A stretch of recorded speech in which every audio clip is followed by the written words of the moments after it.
ഈ സമ്പാദ്യങ്ങളൊക്കെ നഷ്ടപ്പെട്ട് പാവപ്പെട്ട ഫലസ്തീനികൾ അനുഭവിക്കുന്നത് പോലെ ഒരു പട്ടിണി അനുഭവിക്കുന്ന ഒരു കാലം നിങ്ങളിലേക്ക് കടന്നു വരണമെന്നാണോ നിങ്ങൾ ആഗ്രഹിക്കുന്നത്? അങ്ങനെ കടന്നു വന്നാൽ അവരുടെ ചിന്ത എന്താണ്? എങ്ങനെയെങ്കിലും വിശപ്പ് മാറ്റാനുള്ള ഓട്ടത്തിലായിരിക്കും അവർക്ക് നിസ്കരിക്കാൻ കഴിയില്ല, അവർക്ക് നോമ്പെടുക്കാൻ കഴിയില്ല, അവർക്ക് ഖുർആൻ ഓതാൻ കഴിയില്ല, ദിക്ർ ചൊല്ലാൻ കഴിയില്ല.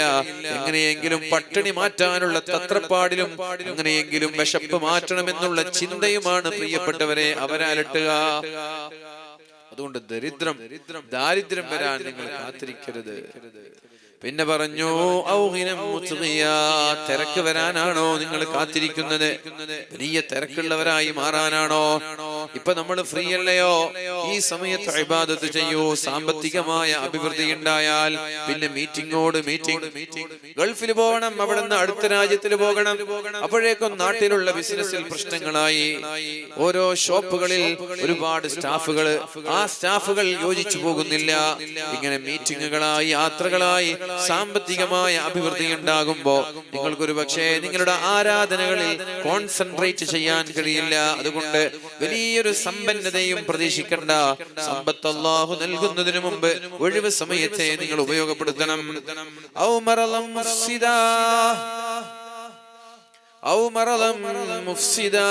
രോഗം വരും. അങ്ങനെ ഒരു രോഗം വന്നാൽ പിന്നെ നമ്മൾക്ക് ഇബാദത്ത് ചെയ്യാൻ കഴിയില്ല. ഒരു പനി വന്നാൽ നിസ്കരിക്കാൻ പോലും എണീക്കാൻ കഴിയില്ല. ഒരു പനി മതി ഒരു മനുഷ്യനെ തളർത്താൻ. ഖുർആൻ ഓതാൻ കഴിയില്ല, തലക്കൊക്കെ വലിയ ഭാരായിരിക്കും അല്ലെ? ഒരു പനി മതി. സുബഹിക്ക് എണീറ്റ് തഹജ്ജുദ് നിസ്കരിക്കാൻ കഴിയില്ല.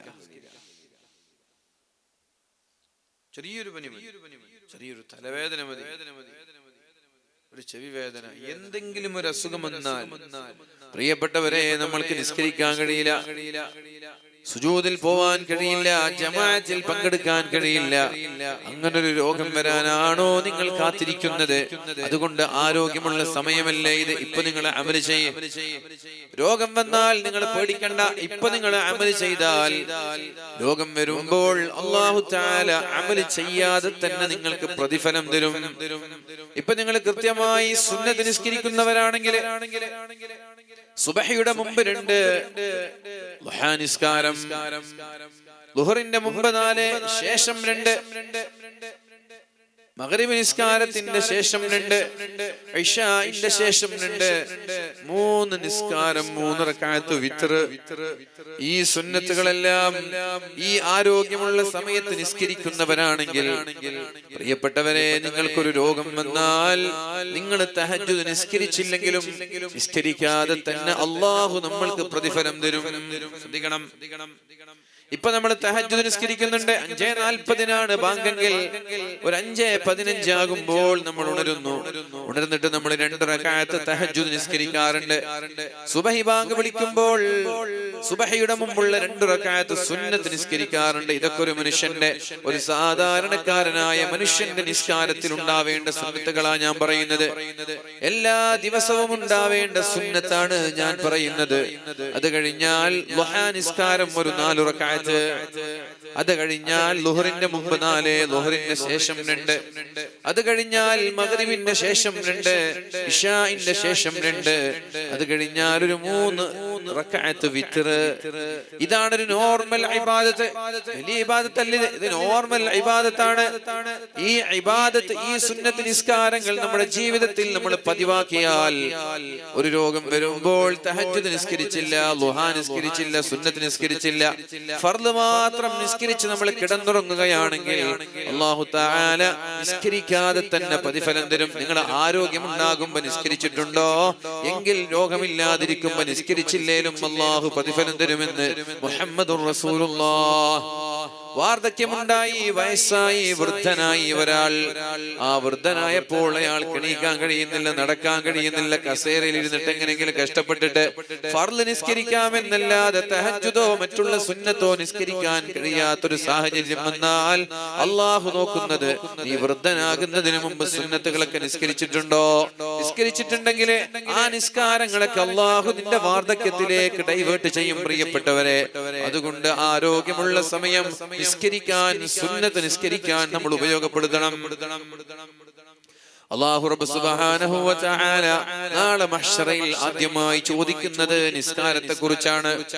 നിസ്കാരത്തെ കുറിച്ച് ചോദിക്കുമ്പോൾ നമ്മുടെ നിസ്കാരമൊക്കെ സ്വഹീഹാണോ എന്ന് അല്ലാഹു നോക്കും. നമ്മുടെ നിസ്കാരമൊക്കെ സ്വീകാര്യമാണോ എന്ന് അല്ലാഹു നോക്കും. നിസ്കാരം നിങ്ങൾക്ക് ഉറപ്പുണ്ടോ നമ്മുടെ നിസ്കാരമൊക്കെ സ്വഹീഹാണ്? ആർക്കെങ്കിലും ഉറപ്പ് പറയാൻ പറ്റും നമ്മൾ നിസ്കരിക്കുന്ന നിസ്കാരമൊക്കെ സ്വഹീഹാണ്, ശരിയാണ്? പറ്റോ? ആർക്കും ഒരു ഉറപ്പും പറയാൻ കഴിയില്ല നമ്മുടെ നിസ്കാരമൊക്കെ സ്വഹീഹാണ്. എന്തൊക്കെ ചിന്തകൾ വരാറുണ്ട്, എത്ര അനക്കം അനങ്ങാറുണ്ട്. നമ്മൾ ഓതുന്ന ഖുർആനിന്റെ ഹർഫുകൾ സ്വഹീഹാണോ? തഹിയ്യാത്തിന്റെ ഹർഫുകളൊക്കെ സ്വഹീഹാണോ? പിഴവുകൾ വരുന്നുണ്ടോ? ചിന്തകൾ മാറുന്നുണ്ടോ? ആർക്കും നിസ്കാരം സ്വഹീഹാണെന്ന് ഉറപ്പ് പറയാൻ കഴിയില്ല. അല്ലാഹു ഓരോ ആളുകളെ ചോദ്യം ചെയ്യുമ്പോൾ മലക്കുകളോട് പറയുന്നത് ഇയാളുടെ നിസ്കാരം സ്വഹീഹാണോ? നിസ്കരിച്ചിട്ടുണ്ടോ? ഉണ്ട് റബ്ബേ. എന്നാ അടുത്തത് നിസ്കാരം സ്വഹീഹാണോ എന്ന് പരിശോധിക്കുക. മലക്കുകൾ പരിശോധിച്ചു പറഞ്ഞു ഒട്ടുമിക്ക നിസ്കാരങ്ങളും സ്വഹീഹല്ല. അല്ലാഹു പറയും അയാൾ സുന്നത്ത് നിസ്കരിച്ചിട്ടുണ്ടോ എന്ന് നോക്ക്. അയാൾ സുന്നത്ത് നിസ്കരിച്ചിട്ടുണ്ടോ എന്ന് പരിശോധിക്കുക. മഹാന്മാരായ മലക്കുകൾ പറയും അല്ലാഹുവേ അയാൾ സുന്നത്ത് നിസ്കരിച്ചിട്ടുണ്ട്. അപ്പോൾ അല്ലാഹു പറയും അയാളുടെ സുന്നത്ത് കാരണം ഫർളിലുണ്ടായ വീഴ്ചകളൊക്കെ പരിഹരിച്ചു കൊടുക്കുക. അല്ലാഹു സ്വീകരിക്കും. നിങ്ങളുടെ ഫർളിലുള്ള എല്ലാ വീഴ്ചകളും സുന്നത്ത് കാരണം അല്ലാഹു പരിഹരിച്ചു തരും. സുന്നത്ത് നിസ്കരിച്ചത് കൊണ്ട് ഫർളിലുണ്ടായ എല്ലാ നുക്സാനുകളും വീഴ്ചകളും അല്ലാഹു പരിഹരിച്ചു തരും. അപ്പൊ സുന്നത്ത് നിസ്കരിക്കാത്ത ആളോ അയാളുടെ നിസ്കാരം അല്ലാഹു വലിച്ചെറിയും. അയാളുടെ നിസ്കാരം അല്ലാഹു വേണ്ട. എന്തുണ്ട്? നിസ്കാരം സ്വഹീഹായിട്ടില്ല. ഇപ്പൊ നമ്മൾ എത്ര കണക്കൂട്ടിയാലും ഒരു നല്ലൊരു മുതലാളി, GSTയും ടാക്സ് ഒക്കെ അടക്കുന്ന ഒരു മുതലാളി, എത്ര കണക്കൂട്ടിയാലും നമ്മൾ എത്ര ശരിയാണെന്ന് വിചാരിച്ചാലും ഒരു ഇൻകം ടാക്സ് ഉദ്യോഗസ്ഥന്മാർ വന്ന് നമ്മുടെ കണക്ക് നോക്കിയാൽ അവർക്ക് ഫൈൻ ഇടാനുള്ള സംവിധാനങ്ങളുണ്ട്. എന്തെങ്കിലും ഒരു ലൂപ്പ് ഹോൾ. ഒരു പോലീസുകാരന് എങ്ങനെ വിചാരിച്ചാലും ഒരാൾ അറസ്റ്റ് ചെയ്യാൻ പറ്റും. കേസിലെ ഏതെങ്കിലും ഒരു ലൂപ്പ് ഹോൾ വെച്ചിട്ട് അയാൾ എന്ത് ചെയ്യും? അറസ്റ്റ് ചെയ്യും. രണ്ടുപേർ അടിപൊളി ഉണ്ടായി അല്ലെങ്കിൽ എന്നെ തുറച്ചു നോക്കി, എന്റെ പ്രവർത്തനം തടസ്സപ്പെടുത്തി, എന്ത് വേണമെങ്കിലും ഒരു പോലീസുകാരന് തീരുമാനിച്ച് FIR ഇടാൻ പറ്റും. നമ്മളൊന്നും ചെയ്തിട്ടുണ്ടാവില്ല. നമ്മൾ ചിലപ്പോൾ രണ്ടാൾ അടിപൊളി കൊടുക്കും ഇങ്ങനെ നോക്കി നിന്നിട്ടേ ഉണ്ടാവുള്ളൂ, ആ സ്ഥലത്തുണ്ടായിട്ടുണ്ടാവുള്ളൂ. അവസാനം പ്രതിയാകുമ്പോൾ നമ്മൾ രണ്ടാം പ്രതിയായിട്ടുണ്ടാവും. ഒരാൾ കൊല്ലപ്പെട്ടു, നമ്മൾ നോക്കി നിന്നു, നമ്മൾ പ്രതിയായിരിക്കും. നമ്മൾ അവിടെ ഉണ്ടായിട്ടുള്ളൂ, നമ്മൾ ഇടപെട്ടിട്ടില്ല, ഒന്നും നമുക്ക് റോളില്ല. നമ്മൾ രണ്ടാം പ്രതിയായിട്ടാണ് പോലീസുകാർ FIR. അവരുടെ FIRൽ അവർക്ക് എന്ത് ചെയ്തു വെക്കാം? അവർക്ക് അതിനുള്ള നിയമങ്ങൾ അറിയാം, നമുക്കറിയില്ല. അതേപോലെ ഈ അക്കൗണ്ടിങ്ങിലൊക്കെ കൃത്യമായ കണക്കുകൾ നന്നായിട്ട് ആർക്കറിയാം? ഉദ്യോഗസ്ഥന്മാർക്കറിയാം. എന്തെങ്കിലും ഒരു ന്യൂനതകൾ അവർ കണ്ടാൽ അവർ ഫൈൻ ഇടും. അതേപോലെ നമ്മുടെ നിസ്കാരങ്ങളിൽ വീഴ്ചയുണ്ടായാൽ അല്ലാഹു പരിഹരിക്കുന്നത് സുന്നത്ത് നിസ്കാരങ്ങളിലൂടെയാണ്. അതേപോലെയാണ് പരിശുദ്ധ റമദാനിന്റെ ശേഷമുള്ള സുന്നത്ത് നിസ്കാരം. റമദാനിലെ നോമ്പ് സ്വീകാര്യമാണെന്ന് ഉറപ്പ് പറയാൻ കഴിയുമോ നമ്മൾക്ക്? കണ്ണുകൾ കൊണ്ട് ഹറാമ് കണ്ടാൽ നോമ്പ് മുറിയുമെന്ന് പഠിപ്പിച്ചിട്ടില്ലേ? നാവ് കൊണ്ട് ഗീബത്ത് സംസാരിച്ചാൽ നോമ്പ് മുറിയുമെന്ന് പറഞ്ഞിട്ടില്ലേ? ചെവി കൊണ്ട് വേണ്ടാത്തത് കേട്ടാൽ നമ്മുടെ നോമ്പ് മുറിയുമെന്ന് പഠിപ്പിച്ചിട്ടില്ലേ? അങ്ങനെ വന്നാൽ ആരുടെ നോമ്പാണ് അല്ലാഹു സ്വീകരിക്കുക? അല്ലാഹു പറയും നോമ്പ് നോക്കിയിട്ടുണ്ടോ? ഉണ്ട്. സ്വീകാര്യാണോ? അല്ല. അപ്പൊ അല്ലാഹു അടുത്തെന്താ നോക്ക? ശവ്വാലിലെ ആ 6 നോമ്പ് നോക്കിയിട്ടുണ്ടോ? ശവ്വാലിലെ സുന്നത്തായ 6 നോമ്പ് നോക്കിയിട്ടുണ്ടോ എന്ന് മലക്കുകളോട് ചോദിക്കുമ്പോ മലക്കുകൾ പറയും അദ്ദേഹം 6 നോമ്പ് നോക്കിയിട്ടുണ്ട്. അപ്പൊ ഫർളിന്റെ നുക്സാനും വീഴ്ചകളും കുറവുകളെല്ലാം പരിഹരിച്ച് ആ സുന്നത്ത് നോമ്പ് മതി എന്ന് പറഞ്ഞയാളെ അല്ലാഹു സ്വീകരിക്കാൻ തയ്യാറാണ്. ഇനി സുന്നത്തില്ലെങ്കിലോ അല്ലാഹു തആല നമ്മുടെ നോമ്പിനെ പൊടിപടലങ്ങളായി വലിച്ചെറിയും. ഒന്നുണ്ടാവൂല നാളെ മഹ്ശറയിലെ. അതുകൊണ്ട് പ്രിയപ്പെട്ടവരെ, സുന്നത്തുകൾ ജീവിതത്തിൽ പതിവാക്കണം. സുന്നത്തുകൾ പതിവാക്കണം. അല്ലാഹുവിനെ ഒരാളോട് ഇഷ്ടം തോന്നുന്നത് അയാള് സുന്നത്തുകൾ വർദ്ധിപ്പിക്കുമ്പോഴാണ്.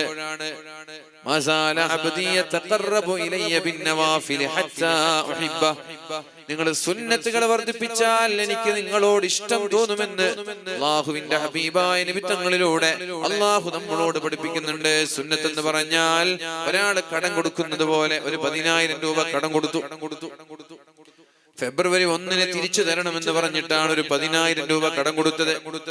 ഫെബ്രുവരി 1 10,000 രൂപയുടെ നോട്ടുമായി അയാൾ വീട്ടിലേക്ക് വന്നു. കൊടുത്ത പണം തിരിച്ചു തരികയാണ്. അതിൽ പ്രത്യേകിച്ച് സന്തോഷം വല്ലതുണ്ടോ? നമ്മൾ കൊടുത്ത 10,000 തിരിച്ചിരുന്നു. അതിൽ പ്രത്യേകിച്ച് സന്തോഷിക്കാൻ എന്തെങ്കിലുണ്ടോ? ഇല്ല. അതുപോലെയാണ് ഫർള് നിസ്കരിച്ചാൽ പ്രത്യേകം സന്തോഷിക്കാനൊന്നുമില്ല. അത് നിർബന്ധമായ ബാധ്യതയാണ്. ഫർള് നിസ്കാരവും റമദാനിലെ ഫർള് നോമ്പും നിർബന്ധമായ ബാധ്യതയാണ്. എന്നാൽ ആ കൊടുത്ത 10,000 തിരിച്ചു തരാൻ വേണ്ടി വീട്ടിലേക്ക് വരുമ്പോ അയാൾ ഒരു 1000 രൂപ കൂടുതൽ തന്നു. 11,000 പിടിച്ചു. അല്ലെങ്കിൽ വരുമ്പോ കുറച്ച് ചോക്ലേറ്റ്സും അതുപോലെ തന്നെ മിഠായിയും കുറച്ച് ബേക്കറിയിലും കൊണ്ടുവന്നു. എന്തിനാണ്? ഞാനൊരു കഷ്ടപ്പെട്ടപ്പോ, എനിക്കൊരു പട്ടിണി ഉണ്ടായപ്പോ, എനിക്കൊരു പ്രയാസം ഉണ്ടായപ്പോ നിങ്ങൾ എന്നെ പൈസ തന്ന് സഹായിച്ചില്ലേ, 1,000 കൂടുതൽ പിടിച്ചോളി. അല്ലെങ്കിൽ ഒരു ഗിഫ്റ്റ്, നല്ലൊരു ഫോൺ കൊണ്ടിട്ട് കൊടുത്തു, അല്ലെങ്കിൽ നല്ലൊരു വാച്ച് കൊടുത്തു, അല്ലെങ്കിൽ നല്ലൊരു സ്പ്രേ കൊടുത്തു, അല്ലെങ്കിൽ വേറെന്തെങ്കിലും സ്വീറ്റ്സ് കൊടുത്തു. എന്തിന്? ഞാൻ പെട്ടപ്പോ നിങ്ങൾ സഹായിച്ചു. അതിനുള്ളൊരു സന്തോഷമാണ്. അത് പലിശല്ല. അത് പലിശയല്ല. പലിശ എന്ന് പറയുന്നത് ഒരാൾ നിബന്ധന വെക്കണം. പൈസ കൊടുക്കുമ്പോ ഞാൻ 10,000 തരാൻ, തിരിച്ചു തരുമ്പോ 12,000 തരണമെന്നുള്ള നിബന്ധന വെച്ചാലാണ്, ഷർത്ത് വെച്ചാലാണ് പലിശയാകുന്നത്. അതല്ലാതെ ഒരാൾ ഇഷ്ടത്തോടെ കൊടുക്കുന്നത് സുന്നത്തായ കാര്യമാണ്, പ്രതിഫലാർഹമായ കാര്യമാണ്. അവ പ്രിയപ്പെട്ടവരെ, ഫർള് നിസ്കാരം ഒരാൾക്ക് കടം കൊടുക്കുന്നത് പോലെയാണ്. എന്നാൽ സുന്നത്ത് നിസ്കാരം എന്ന് പറയുന്നത് കടം തിരിച്ചു കിട്ടുമ്പോൾ അയാൾ നമ്മൾക്കൊരു 2,000 രൂപ എക്സ്ട്രാ തരുമ്പോൾ നമ്മൾക്കുണ്ടാകുന്ന സന്തോഷം, അല്ലെങ്കിൽ ഒരു ഗിഫ്റ്റ് തരുമ്പോൾ നമ്മൾക്കുണ്ടാകുന്ന സ്നേഹം, അതേപോലെ ഫർളിന്റെ കൂടെ സുന്നത്തുകളെ വ്യാപിപ്പിച്ചാൽ അള്ളാഹുവിന് നമ്മളോട് ഇഷ്ടമുണ്ടാകുമെന്ന് പരിശുദ്ധ റസൂലുള്ളാഹി സ്വല്ലല്ലാഹു അലൈഹി വസല്ലം. അങ്ങനെ ഇഷ്ടമുണ്ടായാലോ എന്താ ഉണ്ടാകാൻ പോകുന്നത്? അങ്ങനെ ഇഷ്ടമുണ്ടായാലോ അള്ളാഹുവിന്റെ ഹബീബായ നബി തങ്ങൾ പറയുന്നു, കുന്തു സമഅഹു അല്ലദീ യസ്മഉ ബിഹി, നിങ്ങളുടെ ചെവി ഞാനായി മാറും. പിന്നെയോ വബസറഹു അല്ലദീ യുബ്സിറു ബിഹി, നിങ്ങളുടെ കണ്ണ് ഞാനായി മാറും. വയദഹു അല്ലതീ യബ്തിശു ബിഹാ, നിങ്ങൾ പിടിക്കുന്ന കൈ എന്റെ കൈയാകും. വരിജ്ലഹു അല്ലതീ യംശി ബിഹാ, നടക്കുന്ന കാലന്റെ കാലായി മാറും. വഇൻ സഅലനീ ലഉഅതിയന്ന വലഇൻ ഇസ്തആദനീ ലഉഈദന്ന, നിങ്ങളുടെ നാവ് ഞാനായി മാറും. സുന്നത്തുകൾ വർദ്ധിപ്പിച്ചാൽ നിങ്ങൾ അല്ലാഹുവിന്റെ വലിയായി മാറുമെന്നാ പറഞ്ഞത്.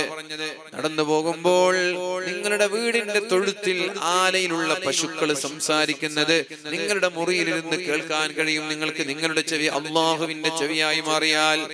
മഹാനായ സുലൈമാൻ നബി അലൈഹിസ്സലാം നടക്കുമ്പോ ഖാലത്ത് നംലതു യാ അയ്യുഹൻ നംലു ദഖുലൂ മസാകിനകും ലാ യഹ്തിമന്നകും സുലൈമാൻ വജുനൂദുഹു വഹും ലാ യശ്ഉറൂൻ.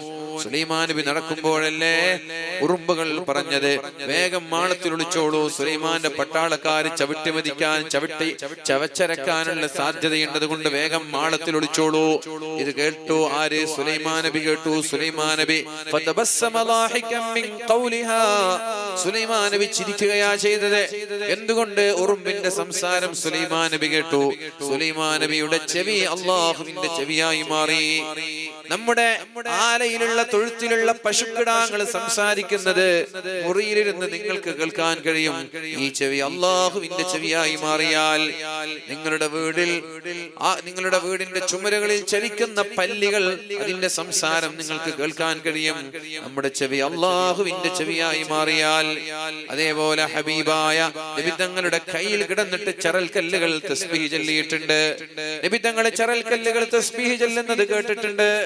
മരങ്ങൾ തസ്ബീഹ് ചൊല്ലുന്നത് കേട്ടിട്ടുണ്ട്.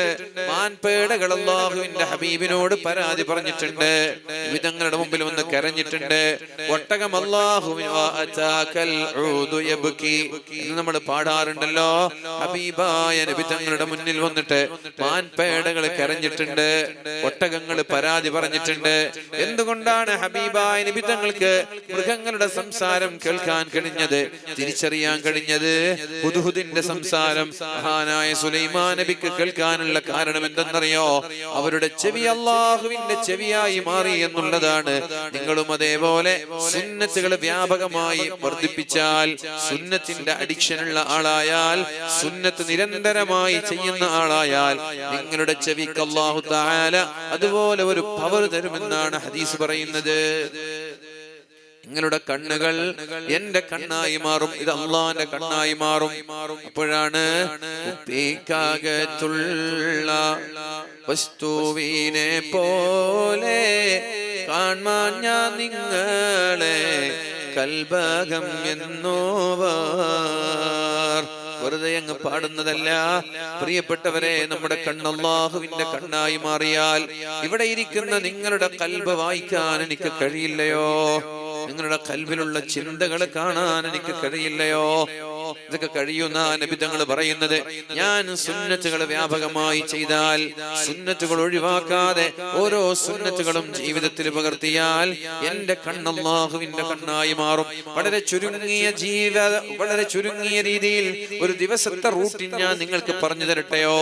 എല്ലാം ഉൾപ്പെടുത്തിയിട്ടല്ല, വളരെ ചുരുങ്ങിയ സുന്നത്തുകൾ പകർത്തിക്കൊണ്ടുള്ള ഒരാളുടെ ജീവിതം പറഞ്ഞാൽ, ഒരാൾ രാവിലെ സുബഹി നിസ്കാരത്തിന്റെ സുബഹി ബാങ്കിന്റെ ഒരു അരമണിക്കൂർ മുമ്പെങ്കിലും എണീക്കുന്ന സമയത്ത് അൽഹംദുലില്ലാഹില്ലദീ അഹ്യാനി ബഅദമാ അമാതനി വഇലൈഹിൻ നുശൂർ എന്ന ദിക്ർ ചൊല്ലുന്നു.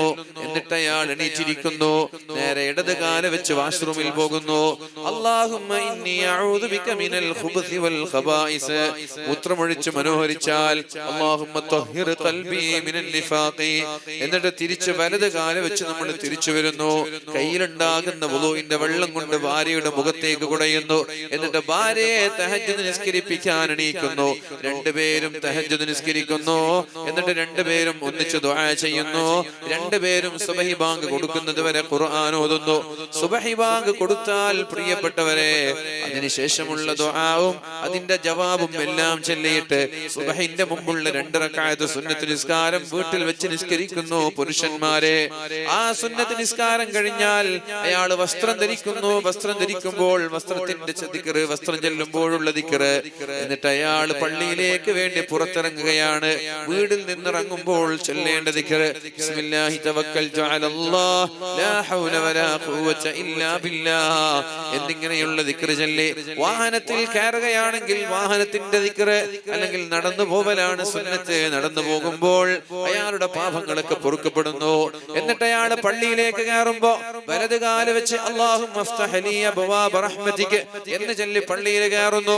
നിസ്കാരം തുടങ്ങിയില്ലെങ്കിൽ തഹിയ്യത്തിന്റെ 2 റക്അത്ത് സുന്നത്ത് നിസ്കരിക്കുന്നു. സുബഹി നിസ്കാരത്തിന് ജമാഅത്തിൽ പങ്കെടുക്കുന്നു.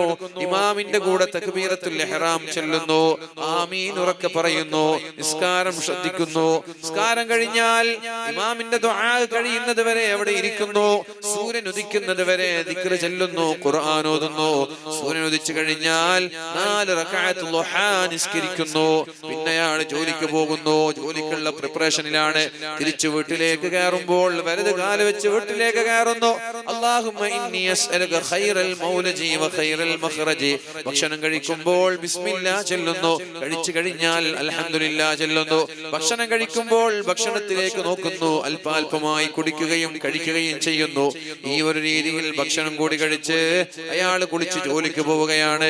ജോലിക്ക് പോകാത്തവരാണെങ്കിൽ ഒരു ളുഹാ സമയമാകുമ്പോൾ ഒരൽപ്പം ഉറക്കം സുന്നത്താണ്. രാത്രി നേരത്തെ ഉണരുന്നവർക്ക് ഒരൽപ്പം ഉറക്കം സുന്നത്താണ്. അത് കഴിഞ്ഞ് ളുഹറിന്റെ സമയമായാൽ വീട്ടിൽ വെച്ച് വുളൂ ചെയ്യുന്നു. ളുഹറിന്റെ മുമ്പുള്ള 4 റക്അത്ത് നിസ്കരിക്കുന്നു. എന്നിട്ട് പള്ളിയിലേക്ക് നടന്നു പോകുന്നു.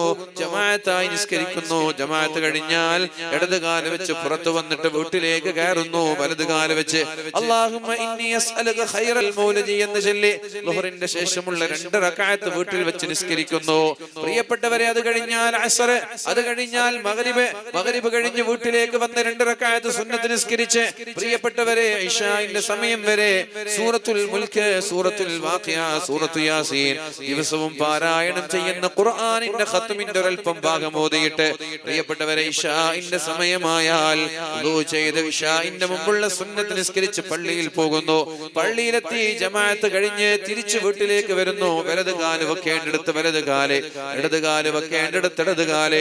എന്നിട്ട് വീട്ടിലേക്ക് വന്നാൽ ഇശാഇന്റെ ശേഷമുള്ള 2 റക്അത്ത്, അത് കഴിഞ്ഞാൽ വിത്റിന്റെ 3 റക്അത്ത്. എന്നിട്ട് ഭക്ഷണം കഴിച്ചു. വുളൂ ചെയ്തിട്ട് വാഷ്റൂമിൽ നിന്ന് വുളൂ ചെയ്തിട്ട് ബെഡ്റൂമിലേക്ക് വന്നിട്ട് രാത്രി ഉറങ്ങുമ്പോൾ ചൊല്ലേണ്ട ദിക്റുകളെല്ലാം ചൊല്ലി അവസാനമായി ബിസ്മിക അല്ലാഹുമ്മ അമൂതു വ അഹ്യാ ഇത് ചൊല്ലി ഒരാൾ കിടന്നുറങ്ങിയാൽ മിനിമം സുന്നത്തുകളൊക്കെ അയാൾ ജീവിതത്തിൽ പുലർത്തുന്നുണ്ട് എന്നാണ്. ഇതൊരു ജീവിതത്തിലെ ഡെയിലി റൂട്ടീനാണ്.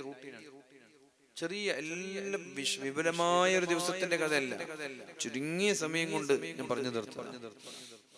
ഇനി ഒരു ഗ്ലാസ് വെള്ളം കുടിക്കുമ്പോൾ വരെ 5 or 6 സുന്നത്തുകൾ ഒരാൾക്ക് ലഭിക്കാനുണ്ട്. ഒരു ഗ്ലാസ് വെള്ളം കുടിക്കുമ്പോ ഒന്നാമത്തേത് ഇരുന്ന് കുടിക്കണം, സുന്നത്താണ്. വലത് കൈ കൊണ്ട് കുടിക്കണം, സുന്നത്താണ്. ബിസ്മി ചൊല്ലി കുടിക്കണം, സുന്നത്താണ്. വെള്ളത്തിലേക്ക് നോക്കണം, സുന്നത്താണ്. അല്പാൽപമായി കുടിക്കണം, സുന്നത്താണ്. കുടിച്ചു കഴിഞ്ഞാൽ അൽഹംദുലില്ലാ പറയണം, സുന്നത്താണ്. ഒരു വെള്ളം കുടിക്കുമ്പോൾ 6 സുന്നത്തുകൾ നമ്മൾക്ക് കിട്ടുന്നുണ്ട്. ഇങ്ങനെ സുന്നത്തുകൾ ഓരോന്ന് നമ്മൾ ഫോളോ ചെയ്താൽ അല്ലാഹു തആല നമ്മുടെ കണ്ണിന്റെ പവർ അല്ലാഹുവിന്റെ കണ്ണാക്കി മാറ്റുമെന്നാണ്. അപ്പോഴാണ് കുപ്പിക്കകത്തുള്ള വസ്തുവിനെ പോലെ കാണാൻ ഞാൻ നിങ്ങളെ കൽബകം എന്നോവർ. ഓരോ ആളുകളുടെ കൽബ് കാണാൻ കഴിയും, ഓരോ ആളുകളുടെ കൽബ് കാണാൻ കഴിയും. നമ്മൾക്ക് നമ്മുടെ കണ്ണുകൊണ്ട് ഒരാളുടെ കൽബ് വായിക്കാൻ കഴിയും.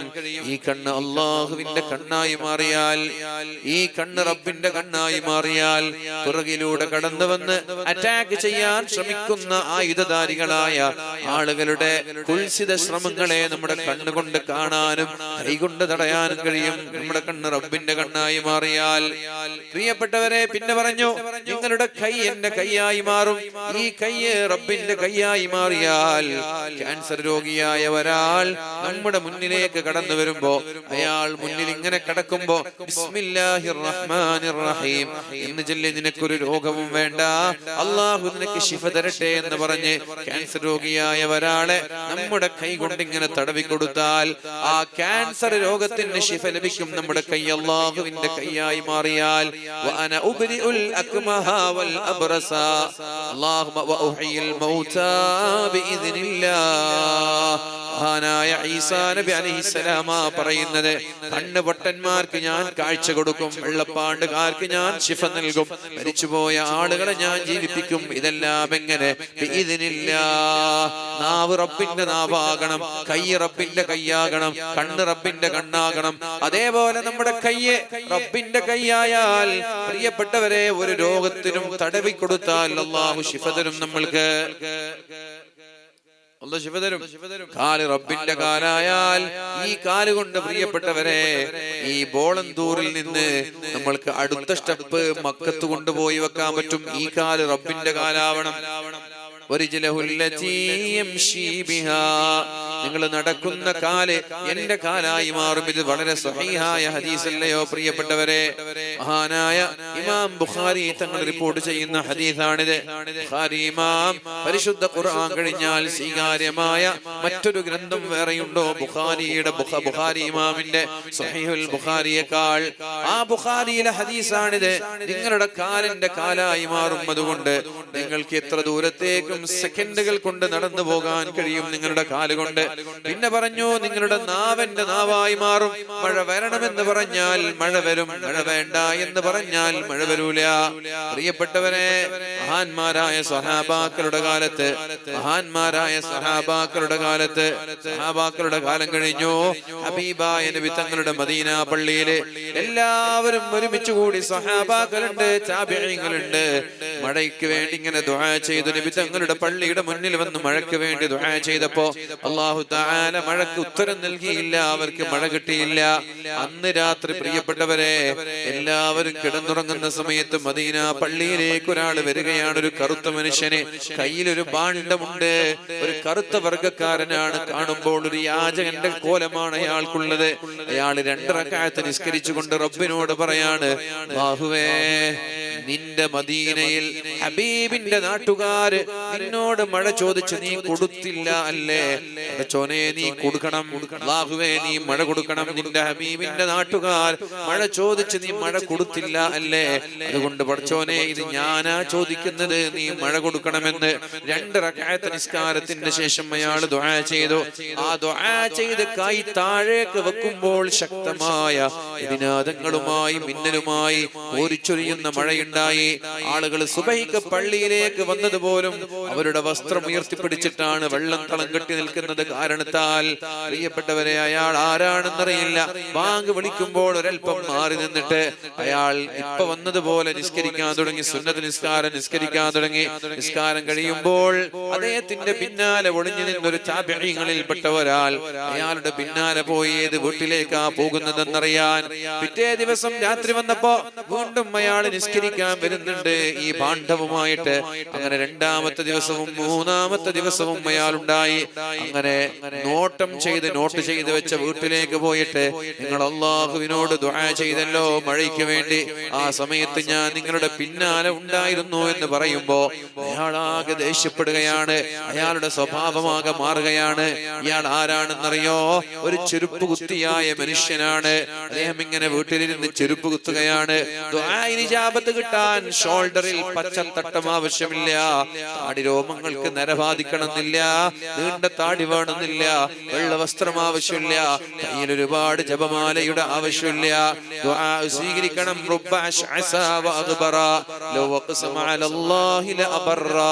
എത്രയോ മുടി ജടകുത്തിയ, വസ്ത്രങ്ങളിൽ പൊടി പുരണ്ട ആളുകൾ അള്ളാഹുവിനോട് താ എന്ന് പറഞ്ഞാൽ അള്ളാഹു കൊടുക്കും പ്രിയപ്പെട്ടവരെ, നോ എന്ന് പറഞ്ഞാൽ അള്ളാഹു തടയും പ്രിയപ്പെട്ടവരെ.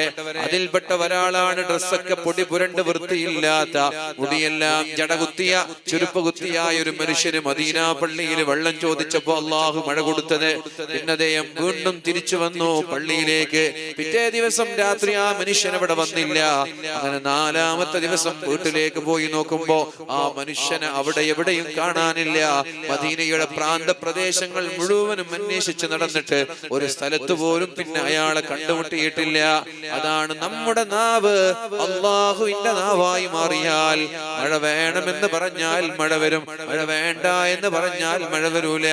മക്കൾ ഉണ്ടാവണമെന്ന് പറഞ്ഞാൽ മക്കൾ ഉണ്ടാകും, മക്കൾ ഉണ്ടാവണ്ട എന്ന് പറഞ്ഞാൽ മക്കൾ ഉണ്ടാവൂല. ദുആഇന് ഇജാബത്ത് കിട്ടും. പക്ഷേ ഇതെല്ലാം കിട്ടാൻ നമ്മൾ ചെയ്യേണ്ടത് സുന്നത്തുകൾ വർദ്ധിപ്പിക്കുക എന്നുള്ളതാണ്. സുന്നത്തുകൾ വർദ്ധിപ്പിക്കുക, ജീവിതത്തിൽ ഒരുപാട് സുന്നത്തുകൾ ചെയ്യുക. സുന്നത്ത് ചെയ്ത ഇതൊക്കെ കണ്ണുകൾ കൊണ്ട്, ചെവികൾ കൊണ്ടുള്ള ഹറാമുകളിൽ നിന്നൊക്കെ നമ്മുടെ അവയവങ്ങളെ നിയന്ത്രിച്ച് തെറ്റുവരുമ്പോ തൗബ ചെയ്ത് അല്ലാഹുവിലേക്ക് മടങ്ങുക. അല്ലാഹു തആല തൗഫീഖ് നൽകട്ടെ. പിന്നെ പറഞ്ഞു നബി തങ്ങൾ, ഔ മറദം മുഫ്സിദാ, രോഗിയാവാനാണോ നിങ്ങൾ കാത്തിരിക്കുന്നത്? രോഗിയായിട്ട് നന്നാവാനാണോ? കഴിയില്ല.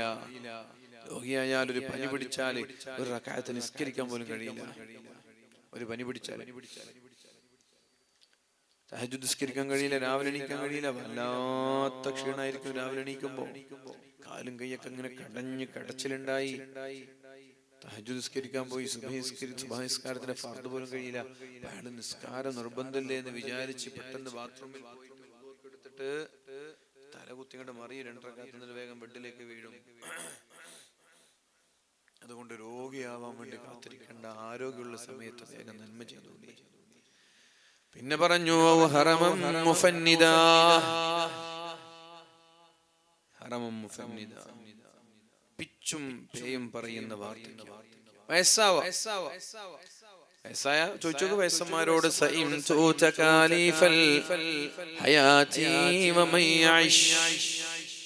ثمانين حولا لا أبالك يسأمي. 80 വർഷം ഒരാൾ ജീവിച്ചാൽ അയാൾക്ക് ജീവിതത്തിൽ മടുപ്പുണ്ടാകും. 80 വർഷം ഒരാൾ ജീവിച്ച് രോഗിയായി, ആരോഗ്യം ഉണ്ടെങ്കിൽ മടുപ്പൊന്നും ഉണ്ടാവില്ല. 80 വയസ്സുണ്ടാകുമ്പോഴും 25 വയസ്സുള്ള ചെറുപ്പക്കാരന്റെ ആരോഗ്യം ഉണ്ടെങ്കിൽ മടുപ്പുണ്ടാവില്ല. പക്ഷെ 80 വയസ്സുണ്ടാകുമ്പോ കയ്യും കാലൊക്കെ എല്ലും മുള്ളൊക്കെ ദ്രവിച്ചു, ക്ഷയിച്ചു, താടിയൊക്കെ നരച്ചു, മുടിയൊക്കെ നരച്ചു. ഇങ്ങനൊരവസ്ഥ വന്നാല് എന്നെ ഖുർആൻ ഓതുമ്പോ കണ്ണ് കാണൂല, ദിക്ർ ചെല്ലുമ്പോ നാവങ്ങട്ട് വഴങ്ങൂല, പള്ളിയിലേക്ക് നടന്നു പോകാൻ കഴിയില്ല, 5 നേരം ഒന്നും പോകാൻ കഴിയില്ല, സുബഹിക്ക് പ്രത്യേകിച്ച് കഴിയില്ല, ളുഹറിന് അസറിനൊക്കെ പോയിട്ട് വീട്ടിലേക്ക് വരും, രാത്രി കഴിയില്ല, വിത്ർ നിസ്കരിക്കാൻ കഴിയില്ല. പിന്നെ വയസ്സായാൽ പിന്നെ അസ്തഗ്ഫിറുല്ലാഹ് തസ്ബീഹ് പിടിച്ചിരിക്കാന്നല്ലാതെ വേറെ ഇബാദത്തുകളൊന്നും കഴിയില്ല. അതുകൊണ്ട് വയസ്സാവാനും നിങ്ങൾ കാത്തിരിക്കണ്ട. പിന്നെ പറഞ്ഞു, പെട്ടെന്നുള്ള മരണത്തെയാണോ നിങ്ങൾ കാത്തിരിക്കുന്നത്? മരണത്തെ തടുക്കാൻ നമ്മൾക്ക് ആർക്കും കഴിയില്ല. ഏത് സമയത്താണ് മരണം വരിക എന്ന് പറയാൻ കഴിയില്ല, മരണത്തെ തടുക്കാനും കഴിയില്ല. പെട്ടെന്ന് പെട്ടെന്ന് മരണം ഉണ്ടാകും. അല്ലാഹുവിന്റെ ഹബീബായ നബി തങ്ങൾ പറഞ്ഞു, ലാ തഖൂമുസ്സാഅ ഹത്താ യൽഹറ മൗതുൽ ഫജഅ. ആളുകൾ പെട്ടെന്ന് പെട്ടെന്ന് മരിച്ചു പോകുന്ന ഒരു കാലം വരാതെ ലോകാവസാനം സംഭവിക്കൂല എന്ന് മുഹമ്മദ് മുസ്തഫ. പെട്ടെന്ന് മരിക്കുക, രോഗമില്ല, അസുഖമില്ല, കിടപ്പിലായിട്ടില്ല, വയസ്സായിട്ടില്ല, ആക്സിഡന്റ് പറ്റിയിട്ടൊന്നുമില്ല, കുഴഞ്ഞു വീണ് മരിക്കുക. അറ്റാക്ക് വരിക, ഉറങ്ങിയ ആള് രാവിലെ എണീക്കാതിരിക്കുക. ചെറുപ്പക്കാരൻ 40കാരൻ മരിച്ചു, 25കാരൻ, 30കാരൻ, 30കാരി, 18കാരി, ഇങ്ങനെയൊക്കെ മരണ വാർത്തകൾ എത്രയോ നമ്മൾ നാട്ടിൽ കേൾക്കുന്നുണ്ട്, കുടുംബത്തിൽ കേൾക്കുന്നുണ്ട്, സൗഹൃദ ബന്ധങ്ങളിൽ കേൾക്കുന്നുണ്ട്. അങ്ങനെ പെട്ടെന്നൊരു മരണം നമ്മൾക്കുണ്ടായാലോ? നബി തങ്ങൾ പറഞ്ഞു, ഇന്നമൽ അഅമാലു ബിഖവാതീമിഹാ. നീ അവസാനം എന്ത് ചെയ്തു എന്നാണ് അള്ളാഹു പരിശോധിക്കുന്നത്. ഇപ്പൊ നമ്മൾ മരിച്ചാൽ നമ്മൾക്ക് സ്വർഗത്തില. കാരണം സ്വർഗത്തിന്റെ ഒരു സദസ്സിലാ നമ്മളുള്ളത്. സ്വർഗത്തിന്റെ പൂന്തോപ്പാണിത്. റൗളത്തും മിൻ റിയാദിൽ ജന്ന. സ്വർഗത്തിന്റെ പൂന്തോട്ടമാണിത്. സ്വർഗത്തിന്റെ പൂന്തോട്ട. ഈ സദസ്സിൽ വെച്ച് നമ്മൾ മരിച്ചാൽ നമ്മൾ നേരെ പോകുന്നത് സ്വർഗത്തിലേക്ക്. ഈ സദസ്സ് കഴിഞ്ഞ് നമ്മൾ പോകുമ്പോ ഏതെങ്കിലും ഒരു പെൺകുട്ടിയോട് കമന്റ് അടിച്ചു, അല്ലെങ്കിൽ കുറച്ചപ്പുറത്ത് പോയി ബസ് സ്റ്റാൻഡിന്റെ പിന്നിൽ ഇരുന്നിട്ട് ഇങ്ങനെ കഞ്ചാവ് MDM ഇങ്ങനെ അടിച്ചിട്ട് മുകളിലേക്ക് ഇങ്ങനെ മണപ്പിച്ചു, ഇത് വെച്ചുപോയി. അവസാനം ലഹരിയാണ്. അല്ലെങ്കിൽ ആരെങ്കിലും ഫിത്ന ഉണ്ടാക്കി ഗീബത്ത് പറഞ്ഞു, കാലൊക്കെ കഴിഞ്ഞ് പോകുമ്പോ ഏതെങ്കിലും ഉസ്താദുമാരെ, അല്ലെങ്കിൽ ഏതെങ്കിലും തങ്ങന്മാരെ, അല്ലെങ്കിൽ ഇവിടെയുള്ള വളണ്ടിയർമാരെ, കമ്മിറ്റിക്കാരൊക്കെ ഇങ്ങനെ തെറിയും പറഞ്ഞ് ഗീബത്തും പറഞ്ഞു പോയി. അങ്ങനെ വീട്ടിലെത്തുമ്പോ മരിച്ചു. സ്വർഗം കിട്ടൂല. കാരണം എന്തേ? അവസാനം ചെയ്തത് ഗീബത്താണ്, അവസാനം MDMA ആണ്, അവസാനം കള്ളുകുടിയാണ്, അവസാനം പ്രേമമാണ്, കാമുകിയും കാമുകനുമായിട്ടുള്ള സംസാരമാണ്, ചാറ്റിംഗ് ആണ്, അവസാനം വ്യഭിചാരമാണ്. ഒരാളുടെ അവസാനത്തെ പ്രവർത്തനം എന്താണ് എന്നാണ് അല്ലാഹു പരിശോധിക്കുന്നത്. ഇന്നമൽ അഅമാലു ബിഖവാതീമിഹാ. പ്രിയപ്പെട്ടവരെ, 5, 11, 20 നമ്മൾ മരിച്ചാൽ 11, 19 നീ എന്ത് ചെയ്തു എന്നാണ് അല്ലാഹു നോക്കുക. നന്മയാണോ തിന്മയാണോ? നന്മയാണെങ്കിൽ അല്ലാഹു സ്വർഗം തരും, തിന്മയാണെങ്കിൽ അല്ലാഹു നരകം തരും. അതുകൊണ്ട് സത്യവിശ്വാസികളായ ആളുകൾ എല്ലാ സമയത്തും തൗബ ചെയ്തുകൊണ്ടേ ഇരിക്കണമെന്നാണ് ഹബീബായ നബി തങ്ങൾ പറയുന്നത്. ഒരു തെറ്റ് വന്നാൽ ആ തെറ്റിന്റെ തൊട്ടുടനെ അസ്തഗ്ഫിറുല്ലാഹ്. തെറ്റൊക്കെ വരും, തെറ്റ് വന്നാൽ ആ തെറ്റിന് അതേപോലെ മായ്ച്ചു കളയാതെ തൗബ ചെയ്യാതെ വീണ്ടും വീണ്ടും ആവർത്തിക്കുന്നത് ഒരു സത്യവിശ്വാസിയുടെ അടയാളമല്ല. തെറ്റ് വന്നു പോയാൽ അസ്തഗ്ഫിറുല്ലാഹ്. നിങ്ങളുടെ തെറ്റിന്റെ ഗൗരവവും ഗാംഭീര്യവും കാഠിന്യവും വലുപ്പവും എല്ലാം അനുസരിച്ച് അള്ളാഹുവിനോട് തൗബ ചെയ്ത് ഉടനെ തന്നെ മടങ്ങണം. അള്ളാഹു സ്വീകരിച്ചാലും ഇല്ലേലും അവസാനത്തെ പ്രവർത്തനം നന്മയാവണം. ഒരാൾ കള്ളുടിച്ചു, ഉടനെ അസ്തഗ്ഫിറുല്ലാഹ്. ഒരാൾ വ്യഭിചരിച്ചു, ഉടനെ അസ്തഗ്ഫിറുല്ലാഹ്. ഹറാം പറഞ്ഞു, ഹറാം സംസാരിച്ചു, കളവ് പറഞ്ഞു, ഹറാമിലേക്ക് നോക്കി, ഹറാം കേട്ടു. അങ്ങനെ അള്ളാഹു ഇഷ്ടപ്പെടാത്ത എന്ത് കാര്യങ്ങൾ ചെയ്താലും അതിന്റെ ശേഷം ഒരു നന്മ ചെയ്തിട്ട് ആ തെറ്റിനെ മായ്ച്ചു കളയണമെന്ന് ഹബീബായ നബി തങ്ങൾ പറഞ്ഞു. നിങ്ങളൊരു തെറ്റ് ചെയ്താൽ ആ തെറ്റിന്റെ തൊട്ടുടനെ ഒരു നന്മ ചെയ്തിട്ട് തെറ്റിനെ മായ്ച്ചു കളയണമെന്ന് ഹബീബായ നബി തങ്ങൾ പറഞ്ഞു. അത് സത്യവിശ്വാസിയുടെ അടയാളം. അതുകൊണ്ട് തന്നെ പെട്ടെന്നുള്ള മരണം സത്യവിശ്വാസികൾക്ക് കാരണം അവരുടെ ലാസ്റ്റത്തെ പ്രവർത്തനം എപ്പോഴും നല്ലതായിരിക്കും.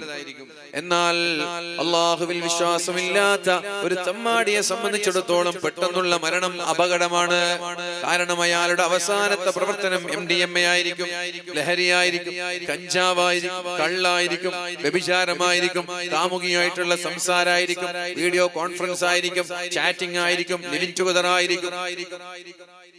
തമ്മാടിയെ സംബന്ധിച്ചിടത്തോളം ഇതൊക്കെ ചെയ്തിട്ട് അയാൾ മരിച്ചാലോ, അയാൾ അല്ലാഹു അത് കണ്ടിട്ടാ വിലയിരുത്തുക. അല്ലാഹു നരകം. അതുകൊണ്ടാണ് നമ്മൾ അല്ലാഹുവിനോട് ആഖിബത്ത് നന്നായി മരിപ്പിക്കാൻ ദുആ ചെയ്യുന്നത്. എന്തായി ആഖിബത്ത് നന്നായി മരിപ്പിക്കണമെന്ന് പറയുന്നത്? ആഖിബത്ത് നന്നായി മരിപ്പിക്കുക എന്ന് പറഞ്ഞാൽ മരണത്തിന്റെ തൊട്ടു മുമ്പ് ഒരു നന്മയെങ്കിലും ചെയ്യാൻ കഴിയലാണ്. മരണത്തിന്റെ തൊട്ടു മുമ്പ് നന്മ ചെയ്ത് മരിക്കാൻ കഴിയലാണ്. അല്ലാഹു നമ്മൾക്ക് തൗഫീഖ് നൽകട്ടെ. ആഖിബത്ത് നന്നായി മരിക്കുന്നവരിൽ അല്ലാഹു നമ്മെ ഉൾപ്പെടുത്തട്ടെ. ആഖിബത്ത് നന്നായി മരിക്കാൻ നന്നായി സ്വതഖ ചെയ്യണമെന്ന് ഹബീബായ മുഹമ്മദ് റസൂലുള്ളാഹ് നന്നായി സ്വതക്ക ചെയ്യുന്ന ദാനധർമ്മം ചെയ്യുന്ന ആളുകൾക്ക് അല്ലാഹു തആല ആഖിബത്ത് നന്നായി മരിക്കാൻ, ഈമാൻ സലാമത്തായി മരിക്കാനുള്ള അവസരം തരും. യദ്ഫഉ അൻഹു മൈതത്തസ്സൂഇ, മോശമായ ആഖിബത്ത്, മോശമായ മരണത്തിൽ നിന്ന് അല്ലാഹു തആല അവരെ സംരക്ഷിക്കുമെന്ന് പരിശുദ്ധ റസൂലുള്ളാഹി സ്വല്ലല്ലാഹു അലൈഹി വസല്ലം. അതുകൊണ്ട് മരണത്തെ കാത്തിരിക്കണ്ട, ഏത് സമയവും മരണം കടന്നു വരാം. ഖുൽ ഇന്നൽ മൗതല്ലദീ തഫിറൂന മിൻ ഫഇന്നഹു മുലാഖീകും സുമ്മ തുറദ്ദൂന ഇലാ ആലിമിൽ ഗൈബി വശ്ശഹാദ. നിങ്ങൾ മരണത്തിൽ നിന്ന് ഓടിപ്പോകുന്നുണ്ടല്ലോ, ഇന്നൽ മൗതല്ലദീ തഫിറൂന മിൻഹു, നിങ്ങൾ ഓടിപ്പോകുന്ന മരണം, ഫഇന്നഹു മുലാഖീകും, നിങ്ങളെ കണ്ടുമുട്ടുക തന്നെ ചെയ്യും. വലൗ കുൻതും ഫീ ബുറൂജിൻ മുശയ്യദ, വലിയ കൊട്ടാരത്തിന്റെ അകത്തളങ്ങളിൽ കിടന്നുറങ്ങിയാലും, വലിയ ചെങ്കല്ലുകൾ കൊണ്ട് ഇരുമ്പുകൾ കൊണ്ട് ഭദ്രമാക്കിയ കൊട്ടാരത്തിന്റെ അകത്തളങ്ങളിൽ മരണത്തെ പേടിച്ച് നിങ്ങൾ കിടന്നുറങ്ങിയാലും, പ്രിയപ്പെട്ടവരെ, മരണം നിങ്ങളെ പിടികൂടുക തന്നെ ചെയ്യുമെന്ന് അല്ലാഹു തആല പറയുന്നുണ്ട്. ഐനമാ തകൂനു യുദ്രിക്കുമുൽ മൗതു, എവിടെയാണെങ്കിലും മരണം നിങ്ങളെ പിന്തുടരുക തന്നെ ചെയ്യും. അത് പോളന്തൂർ ആണെങ്കിലും, കേരളത്തിലാണെങ്കിലും, മക്കത്താണെങ്കിലും, ദുബായിലാണെങ്കിലും മരണം നിങ്ങളെ പിടികൂടുക തന്നെ ചെയ്യും. ഏതൊരാൾക്കും ഉറപ്പുള്ള കാര്യം ഏതാണെന്ന് ചോദിച്ചാൽ, വഅബ്ദു റബ്ബക ഹത്താ യഅതിയകൽ യഖീൻ, ഏതൊരു മനുഷ്യനും ഉറപ്പുള്ളത് മരണമാണ്. മരിക്കുമെന്നുള്ള കാര്യത്തിൽ ആർക്കും സംശയമില്ലല്ലോ. എപ്പോ മരിക്കുമെന്ന് അറിയാത്തത് കൊണ്ട് ഇപ്പൊ മരിക്കുമെന്നുള്ള പ്രതീക്ഷയോടെ ജീവിക്കുക. നാളെ മരിക്കുമെന്നുള്ള പ്രതീക്ഷ, രാവിലെ ആയാൽ വൈകുന്നേരത്തിന് മുമ്പ് മരിക്കുമെന്നുള്ള പ്രതീക്ഷയുണ്ടാവുക, വൈകുന്നേരമായാൽ രാവിലേക്ക് മുമ്പ് മരിക്കുമെന്നുള്ള പ്രതീക്ഷ. എല്ലാ ദിവസവും ഇങ്ങനെ കൊണ്ടു നടന്നാൽ ഒരു തെറ്റുപോലും തൗബ ചെയ്യാതെ, മായ്ച്ചു കളയാതെ മുന്നോട്ട് പോകാൻ നമ്മൾക്ക് കഴിയില്ല. അറിയോ, ഇന്നിപ്പോ നമ്മൾ മരിച്ചു, നമ്മൾ വിചാരിക്കും രാവിലെ ഞാൻ എന്തായാലും മരിക്കും. ഡോക്ടർ പറഞ്ഞു വിചാരിക്കും, നിങ്ങൾ നാളെ രാവിലെ 8 മണിക്ക് മരിക്കുമെന്ന് ഡോക്ടർ പറഞ്ഞാൽ നമ്മളെന്താ ചെയ്യാ? ഏതായാലും മരിക്കല്ലേ എന്നാ കുറച്ച് പിള്ളമാരൊക്കെ കൂട്ടി സിനിമക്കൊക്കെ പോയി, തിയേറ്ററിലൊക്കെ പോയി സിനിമ ഒക്കെ കണ്ട് വെള്ളം കുടിച്ച് ഇങ്ങനെ നൃത്തം ചെയ്ത് അടിച്ചു പൊളിച്ച് പൂസായി കിടക്കും. അങ്ങനെ മരിക്കുന്നുള്ള ഡേറ്റ് ഡോക്ടർ തന്നാല് കള്ള് വേണ്ടി വരില്ല, പെണ്ണ് വേണ്ടി വരില്ല, പൈസ വേണ്ടി വരില്ല, MDMA വേണ്ടി വരില്ല, കഞ്ചാവ് വേണ്ടി വരില്ല, ലഹരി വേണ്ടി വരില്ല. അയാൾ ഒറ്റയ്ക്കുന്നുണ്ട്. എങ്ങനെങ്കിലും ഈ കുറച്ച് സമയത്തിൽ ദിക്ർ ചൊല്ലി ഖുർആൻ ഓതി സ്വതക്ക ചെയ്ത് കയ്യിലുള്ള പണൊക്കെ സ്വതക്ക കൊടുത്തിട്ട് ഖുർആൻ 2 റക്അത്ത് സ്പീഡ് ഖുർആൻ സ്കരിക്കാൻ വേണ്ടിയിട്ട് നമ്മൾ ചെയ്യാം. മരിക്കുന്നുള്ള ന്യൂസ് കിട്ടിയാൽ, അതുകൊണ്ട് നീ മരിക്കുമെന്നുള്ള പ്രതീക്ഷയോടെ ജീവിക്കുക. രാവിലെ എണീറ്റാൽ ഞാൻ വൈകുന്നേരം മരിക്കും, എനിക്ക് വൈകുന്നേരം വരെ ആയുസ് ഉണ്ടാവും, വൈകുന്നേരം മരിച്ചില്ല, അങ്ങനെ തന്നെ ജീവിക്കാം. അങ്ങനെ ജീവിച്ചാലുള്ള നേട്ടം എന്താണ്? തെറ്റുകളെ നമ്മൾ ഉടനെ മായ്ച്ചു കളയും. ഒരു തെറ്റ് വന്നാൽ ആ തെറ്റിന്റെ ഉടനെ ഒരു നന്മ ചെയ്തിട്ട് ആ തെറ്റിനെ നമ്മൾ മായ്ച്ചു കളയും. അതാണ് അങ്ങനെ ജീവിച്ചാലുള്ള ഉപകാരം. അതുകൊണ്ട് പെട്ടെന്നുള്ള മരണത്തെയാണോ നിങ്ങൾ കാത്തിരിക്കുന്നത്? വേണ്ട. മരണം വന്നാൽ ലോകാവസാനത്തിന്റെ അടയാളമാണ് പെട്ടെന്നുള്ള മരണം. രോഗിയായി കുറച്ച് കടന്നിട്ടൊക്കെ മരിച്ചാ ആരും രക്ഷപ്പെടും? വയസ്സായിട്ട് കുറച്ചു കാലം കിടന്നു മരിച്ചാ രക്ഷപ്പെടും എല്ലാരും. ഒരാള് രോഗിയായി, ഡോക്ടർമാരെല്ലാം കൈവിട്ടൊരു രോഗി, അയാൾക്ക് എന്തായാലും മനസ്സിലായി ഞാൻ രക്ഷപ്പെടാൻ പോകുന്നില്ല. പിന്നെ അയാൾ എന്തായാലും എന്താ ചെയ്യും? തെറ്റിലേക്കൊന്നും പോകില്ല, ഉള്ള സമയം തൗബ ചെയ്യാൻ ഉപയോഗിക്കുക. ഒരാഴ്ച അയാൾ കിടന്നാൽ അയാളുടെ എല്ലാ പാപവും അല്ലാഹു പുറത്തു കൊടുത്ത് അയാൾ നല്ല മനുഷ്യനായിട്ട് മരിച്ചു. ഒരാൾ രോഗിയായി, 40 വയസ്സ് രോഗിയായി, ഡോക്ടർ പറഞ്ഞു മരിക്കും, ഒരാഴ്ച അയാൾക്ക് ആയുസുള്ളൂ, ക്യാൻസറാണ്, കിഡ്നി രണ്ടും പോയിട്ടുണ്ട്, ഇനി മുന്നോട്ട് പോകില്ല, മരുന്ന് ഫലിക്കൂല. അപ്പൊ എന്താ ചെയ്യാ? ഒരാഴ്ചയുള്ളൂ, ചെറുപ്പക്കാരനാണ് അയാൾ, പിന്നെ കളിക്കൊന്നും പോകില്ല. ഒരാഴ്ച കൊണ്ട് കഴിഞ്ഞിന്റെ പരമാവധി പഠിച്ചോണ്ട് തൗബ ചെയ്യും. അങ്ങനെ അവസാനം മരിക്കുമ്പോൾ അയാൾ ഈമാൻ സലാമത്തായിട്ട് മരിക്കും. എന്നാൽ ഇതിനൊന്നും നമ്മൾക്ക് അവസരം കിട്ടിയില്ല. നമ്മൾ പെട്ടെന്നൊരു ആക്സിഡന്റിൽ മരിച്ചു. നല്ല പാട്ടും കൂത്തും ഡാൻസ് ഒക്കെ ഇങ്ങനെ ആയി, വണ്ടിയിൽ ഇങ്ങനെ പാട്ടെല്ലാം വെച്ച് ഇങ്ങനെ തെറ്റൊക്കെ ചെയ്ത് കളിയും ചിരിയൊക്കെ നടന്നിങ്ങനെ പോകുന്നതിനിടയിൽ പെട്ടെന്ന് ആക്സിഡന്റ് ആയിട്ട് മരിച്ചു. തൗബ ചെയ്യാൻ എവിടെ അവസരം? ഇതിനകത്ത് ഉറങ്ങി രാവിലെ എണീച്ചില്ല, തൗബ ചെയ്യാൻ എവിടെ അവസരം? ചായ കുടിക്കുമ്പോ കുഴഞ്ഞു വീണ് മരിച്ചു, തൗബ ചെയ്യാൻ എവിടെ അവസരം? അങ്ങനെ അവസരം ഉണ്ടാവില്ല. അപ്പൊ അതുകൊണ്ട് എന്താ ചെയ്യേണ്ടത്? രാവിലെ എണീക്കുമ്പോ ഞാൻ ഇന്ന് മഗ്‌രിബിന് മുമ്പായിട്ട് മരിക്കും, ഉറപ്പിക്കുക. മഗ്‌രിബ് വാങ്ങി കൊടുക്കും, മരിച്ചില്ലല്ലോ, ഇങ്ങനെ ഒരു മെന്റാലിറ്റി ഉണ്ടായാൽ തെറ്റുണ്ടാവില്ല ജീവിതത്തിൽ. തെറ്റുകളൊക്കെ നമ്മൾ മായ്ച്ചു കളയും. എപ്പം മരിച്ചാൽ നമ്മൾ സ്വർഗത്തിലെത്തും. അള്ളാഹു അങ്ങനെ ഈമാൻ സലാമത്തായി മരിക്കുന്നവരിൽ നമ്മെ ഉൾപ്പെടുത്തട്ടെ. ദജ്ജാലിനെയാണോ നിങ്ങൾ കാത്തിരിക്കുന്നത്? ദജ്ജാൽ അപകടമാണ്. മരിച്ചുപോയ ആളുകൾക്ക് പോലും ദജ്ജാലിന്റെ ഫിത്നയിൽ നിന്ന് രക്ഷപ്പെടാൻ കഴിയില്ല. ഖബറിൽ കിടക്കുന്ന ഖബറാളികളെ പോലും ദജ്ജാൽ വിളിക്കുന്നതാണ്. എണിക്കടാ, ഞാനാരാ? എന്റെ റബ്ബ് എന്ന് പറയും. എന്തുകൊണ്ടാ അത് പറയുന്നത്? മഴ പെയ്യിപ്പിക്കുന്നതാരാ? അല്ലാഹുവല്ലേ. ദജ്ജാൽ മഴ പെയ്യിപ്പിക്കും. മരിച്ചുപോയ ആളുകളെ ജീവിപ്പിക്കുന്നതാരാ? അല്ലാഹുവല്ലേ. ദജ്ജാൽ മരിച്ചുപോയവരെ ജീവിപ്പിക്കും. മഴ വേണ്ട എന്ന് പറയുന്നതാരാ? അല്ലാഹുവാണ്. ദജ്ജാൽ മഴ വേണ്ട എന്ന് പറഞ്ഞാൽ മഴ വരൂല. ദജ്ജാലിന്റെ വലത് കയ്യിൽ സ്വർഗമുണ്ട്, നരകുണ്ട്, ഇടത് കയ്യിൽ സ്വർഗമുണ്ട്, എല്ലാം ഉണ്ട്. ദജ്ജാൽ പറയാണ്, ഒന്ന് കൃഷി പോലും ഇല്ലാത്ത വിജനമായ ഒരു സ്ഥലത്ത് ഇതാ ഫലഭൂയിഷ്ടമായ മണ്ണായി മാറി നല്ല കൃഷിയും ഫലങ്ങളും ഫ്രൂട്ട്സും എല്ലാം വേണം എന്ന് പറഞ്ഞാൽ ആ മണ്ണ് വളരെ മനോഹരമായ ഫലഭൂയിഷ്ടമായ കൃഷിയും പച്ചക്കറികളും പഴങ്ങളും എല്ലാം നിറഞ്ഞ സമ്പന്നമായ ഒരു മണ്ണായിട്ട് മാറും. ഇതൊക്കെ കാണുന്ന ആളുകൾ ഇയാൾ തന്നെയാണ് ദൈവമെന്ന് പറയും, ഇയാൾ തന്നെയാണ് റബ്ബെന്ന് പറയും. അവസാനം ഖബറിൽ കിടക്കുന്ന നൂഹ് നബിയുടെ മകനെ പോലും ദജ്ജാൽ വന്ന് ഉണർത്തുന്ന, എന്റെ പേരെന്താ? സാം ഇബ്നു നൂഹ്, നൂഹിന്റെ മകൻ സാമാണ് ഞാൻ. അപ്പൊ മരിച്ചുപോയ ആളുകൾ പോലും ദജ്ജാലിന്റെ ഫിത്നയിൽ നിന്ന് രക്ഷപ്പെടൂല എന്ന് ഹബീബായ നബി സല്ലല്ലാഹു അലൈഹി വസല്ലം പറയുന്നുണ്ട്. അതുകൊണ്ട് ദജ്ജാൽ വരാൻ കാത്തിരിക്കേണ്ട. അയാളാണ് ഏറ്റവും അപകടകരമായ അല്ലാഹുവിന്റെ ലോകാവസാനത്തിന്റെ അടയാളം, അയാളാണ്. അതുകൊണ്ട് ദജ്ജാലിന്റെ ഫിത്നയിൽ നിന്ന് ദുആ ചെയ്യാൻ നബി തങ്ങൾ നമ്മളോട് പറഞ്ഞു. മിൻ ഫിത്നത്തിൽ മഹ്യാ വ മിൻ ഫിത്നത്തിൽ മസീഹി ദജ്ജാൽ. 5 നേരത്തെ നിസ്കാര ശേഷം ദുആ ചെയ്യുമ്പോൾ ആത്മാർത്ഥമായിട്ട് അല്ലാഹുവേ ദജ്ജാലിന്റെ ഫിത്നയിൽ നിന്ന് എന്നെ കാക്കണേ എന്ന് കൽവറിഞ്ഞുകൊണ്ട് ദുആ ചെയ്താലേ അല്ലാഹു തആല ദജ്ജാലിന്റെ ഫിത്നയിൽ നിന്ന് നമ്മളെ രക്ഷപ്പെടുത്തുള്ളൂ.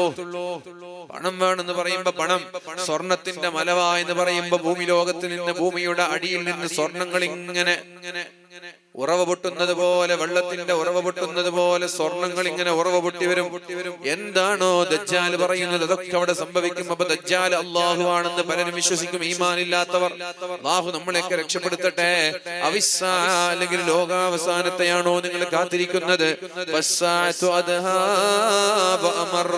ലോകാവസാനം വന്നാൽ പിന്നെ നിങ്ങളുടെ തൗബ സ്വീകരിക്കൂല. തൗബയുടെ കവാടം അല്ലാഹു അടച്ചു കളയും. പിന്നെ അസ്തഗ്ഫിറുല്ലാഹ് എന്ന് പറഞ്ഞിട്ട് കാര്യമില്ല, അല്ലാഹു തൗബ സ്വീകരിക്കൂല എന്ന് ഹബീബായ റസൂലുള്ളാഹി സ്വല്ലല്ലാഹു അലൈഹി വസല്ലം. പ്രിയപ്പെട്ടവരെ, ഞാൻ അവസാനിപ്പിക്കുകയാണ്. ഹബീബായ നബി തങ്ങൾ ഒരിക്കൽ ഇശാ നിസ്കരിച്ചു, അസ്ർ നിസ്കരിച്ചു. പള്ളിയിൽ എല്ലാവരും അസ്ർ നിസ്കരിച്ചു. നബി തങ്ങൾ ഇമാമാണല്ലോ. നിസ്കാരം കഴിഞ്ഞ് സലാം വീട്ടിയ ഉടനെ പതിവിൽ നിന്ന് വിഭിന്നമായി നബി തങ്ങൾ നിസ്കാരം കഴിഞ്ഞ് എല്ലാരെയും വകഞ്ഞു മാറ്റിയിട്ട് ഒരൊറ്റ പോക്ക് പോയി. മെഹ്റാബിൽ നിന്ന് നബി തങ്ങൾ എണീറ്റിട്ട് ഒരൊറ്റ പോക്ക്. സഹാബാക്കളൊക്കെ നോക്കി നബി തങ്ങളുടെ പോകുന്ന പോക്ക് കണ്ടിട്ട്. സ്ത്രീകളുടെ ഭാഗത്ത് ബക്കറ്റ് വരുന്നുണ്ട്.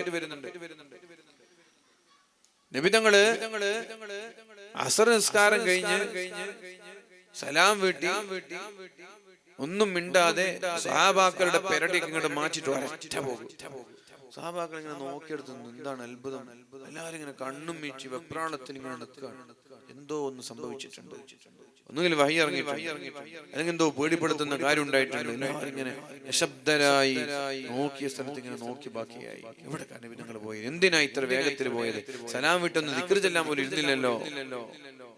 അങ്ങനെ നബി തങ്ങള് ശ്രദ്ധിച്ചോളൂ, ഈ ഹദീസ് സല്ലൈതു വറാഅൻ നബി സല്ലല്ലാഹു അലൈഹി വസല്ലം, നബി തങ്ങളുടെ കൂടെ നിസ്കരിച്ചു അസ്ർ ഫസല്ലം. അങ്ങനെ സലാം വീട്ടി സുമ്മ ഖാമ മുസ്ലിയൻ, നബി തങ്ങൾ സലാം വീട്ടി ഉടനെ ഉള്ളരിക്കൊണ്ട് വേഗത്തിൽ പോയി. ഫതഖത്വാ റിഖാബൻ നാസ്, ജനങ്ങളുടെ പെരടിയൊക്കെ ഇങ്ങനെ മാറ്റിയിട്ടാ പോയത്. നബി തങ്ങളുടെ ഭാര്യയുടെ വീട്ടിലേക്കാ പോയത്. ഫഫസിഅൻ നാസ് മിൻ സുറഅതി, സഹാബാക്കൾക്ക് ഇങ്ങനെ കണ്ണും മീച്ചു നിൽക്കുന്നുണ്ട്. നബി തങ്ങൾ എന്തിനാ ഇങ്ങനെ തിരക്കിട്ട് പോയത്? ഫഖറജ അലൈഹി, കുറച്ച് കഴിയുമ്പോൾ നബി തങ്ങൾ ഇങ്ങനെ തിരിച്ചു വന്നു. നബി തങ്ങൾക്ക് മനസ്സിലായി ഇവർക്ക് എന്തോ പേടിച്ചിട്ടുണ്ട്. ഇവരുടെ മുഖം കാണുമ്പോ നബി തങ്ങളുടെ പോയ പോക്കിന്റെ വേഗത കണ്ടിട്ട് ഇവർക്കാകെ ഭയന്നിട്ടുണ്ട് എന്ന് നബി തങ്ങൾക്ക് ഇവരുടെ കണ്ണ് കാണുമ്പോ മനസ്സിലായി. എവിടൊക്കെ പോയെന്നറിയോ? നബി തങ്ങൾ പറഞ്ഞു, ഞാൻ പോയത് നിസ്കരിക്കുമ്പോ എന്റെ വീട്ടിലുണ്ടായിരുന്ന ചെറിയൊരു വെള്ളി കഷ്ണം എനിക്ക് ഓർമ്മയായി. വെള്ളിയുടെയോ സ്വർണത്തിന്റെയോ ചെറിയൊരു കഷ്ണം എന്റെ വീട്ടിൽ ബാക്കിയുണ്ട് എന്ന് എനിക്ക് ഓർമ്മയായി. അപ്പൊ എനിക്ക് പേടി തോന്നി, ഞാൻ ആ സ്വർണം ബാക്കി വെച്ച് മരിച്ചു പോയാലോ, അള്ളാഹു എന്നെ ഇപ്പൊ മരിപ്പിച്ചാലോ, എന്റെ വീട്ടിലൊരു സ്വർണത്തിന്റെ ഒരു വെള്ളിയുടെ ചെറിയൊരു കഷ്ണം ബാക്കി വെച്ച് മരിക്കുന്നവരിൽ ഞാൻ പെടൂലേ. അപ്പൊ ഞാൻ എന്ത് ചെയ്തു, സലാം വീട്ടിൽ ഉടനെ വേഗം വീട്ടിൽ പോയിട്ട് എന്റെ ഭാര്യയോട് പറഞ്ഞു, ആ സ്വർണം ആർക്കെങ്കിലും സ്വതക്ക ചെയ്യാൻ അവരെ ഏൽപ്പിച്ചിട്ടാ ഞാൻ തിരിച്ചു വന്നത് എന്ന്. ഹബീബായ മുഹമ്മദ് റസൂലുള്ളാഹ്, ഇത് നബി തങ്ങളാണ്. സ്വർണം ബാക്കി വെച്ച് മരിച്ചു പോകേണ്ട രാജാവല്ല, അല്ലാഹുവിന്റെ ഹബീബാണ്. ഒരു സ്വർണം ചെറിയ ഒരു ഇത്തിരി പോന്നൊരു വെള്ളിയുടെയോ സ്വർണത്തിന്റെയോ ഒരു ഭാഗം വീട്ടിലുണ്ടായപ്പോ നബി തങ്ങൾ മരണത്തെ ഭയന്നുകൊണ്ട് നിസ്കാരത്തിൽ നിന്ന് സലാം വീട്ടിൽ ഉടനെ ഓടിപ്പോയിട്ട് ഭാര്യയോട് അത് സ്വതക്ക ചെയ്യാൻ പറഞ്ഞു തിരിച്ചു വന്നു. ഹബീബായ നബി തങ്ങള് എന്തേ, മരിക്കുമ്പോ കുറെ പണം ബാക്കി വെച്ച് മരിക്കുന്നവരിൽ ഞാൻ പെട്ടുപോകരുത്.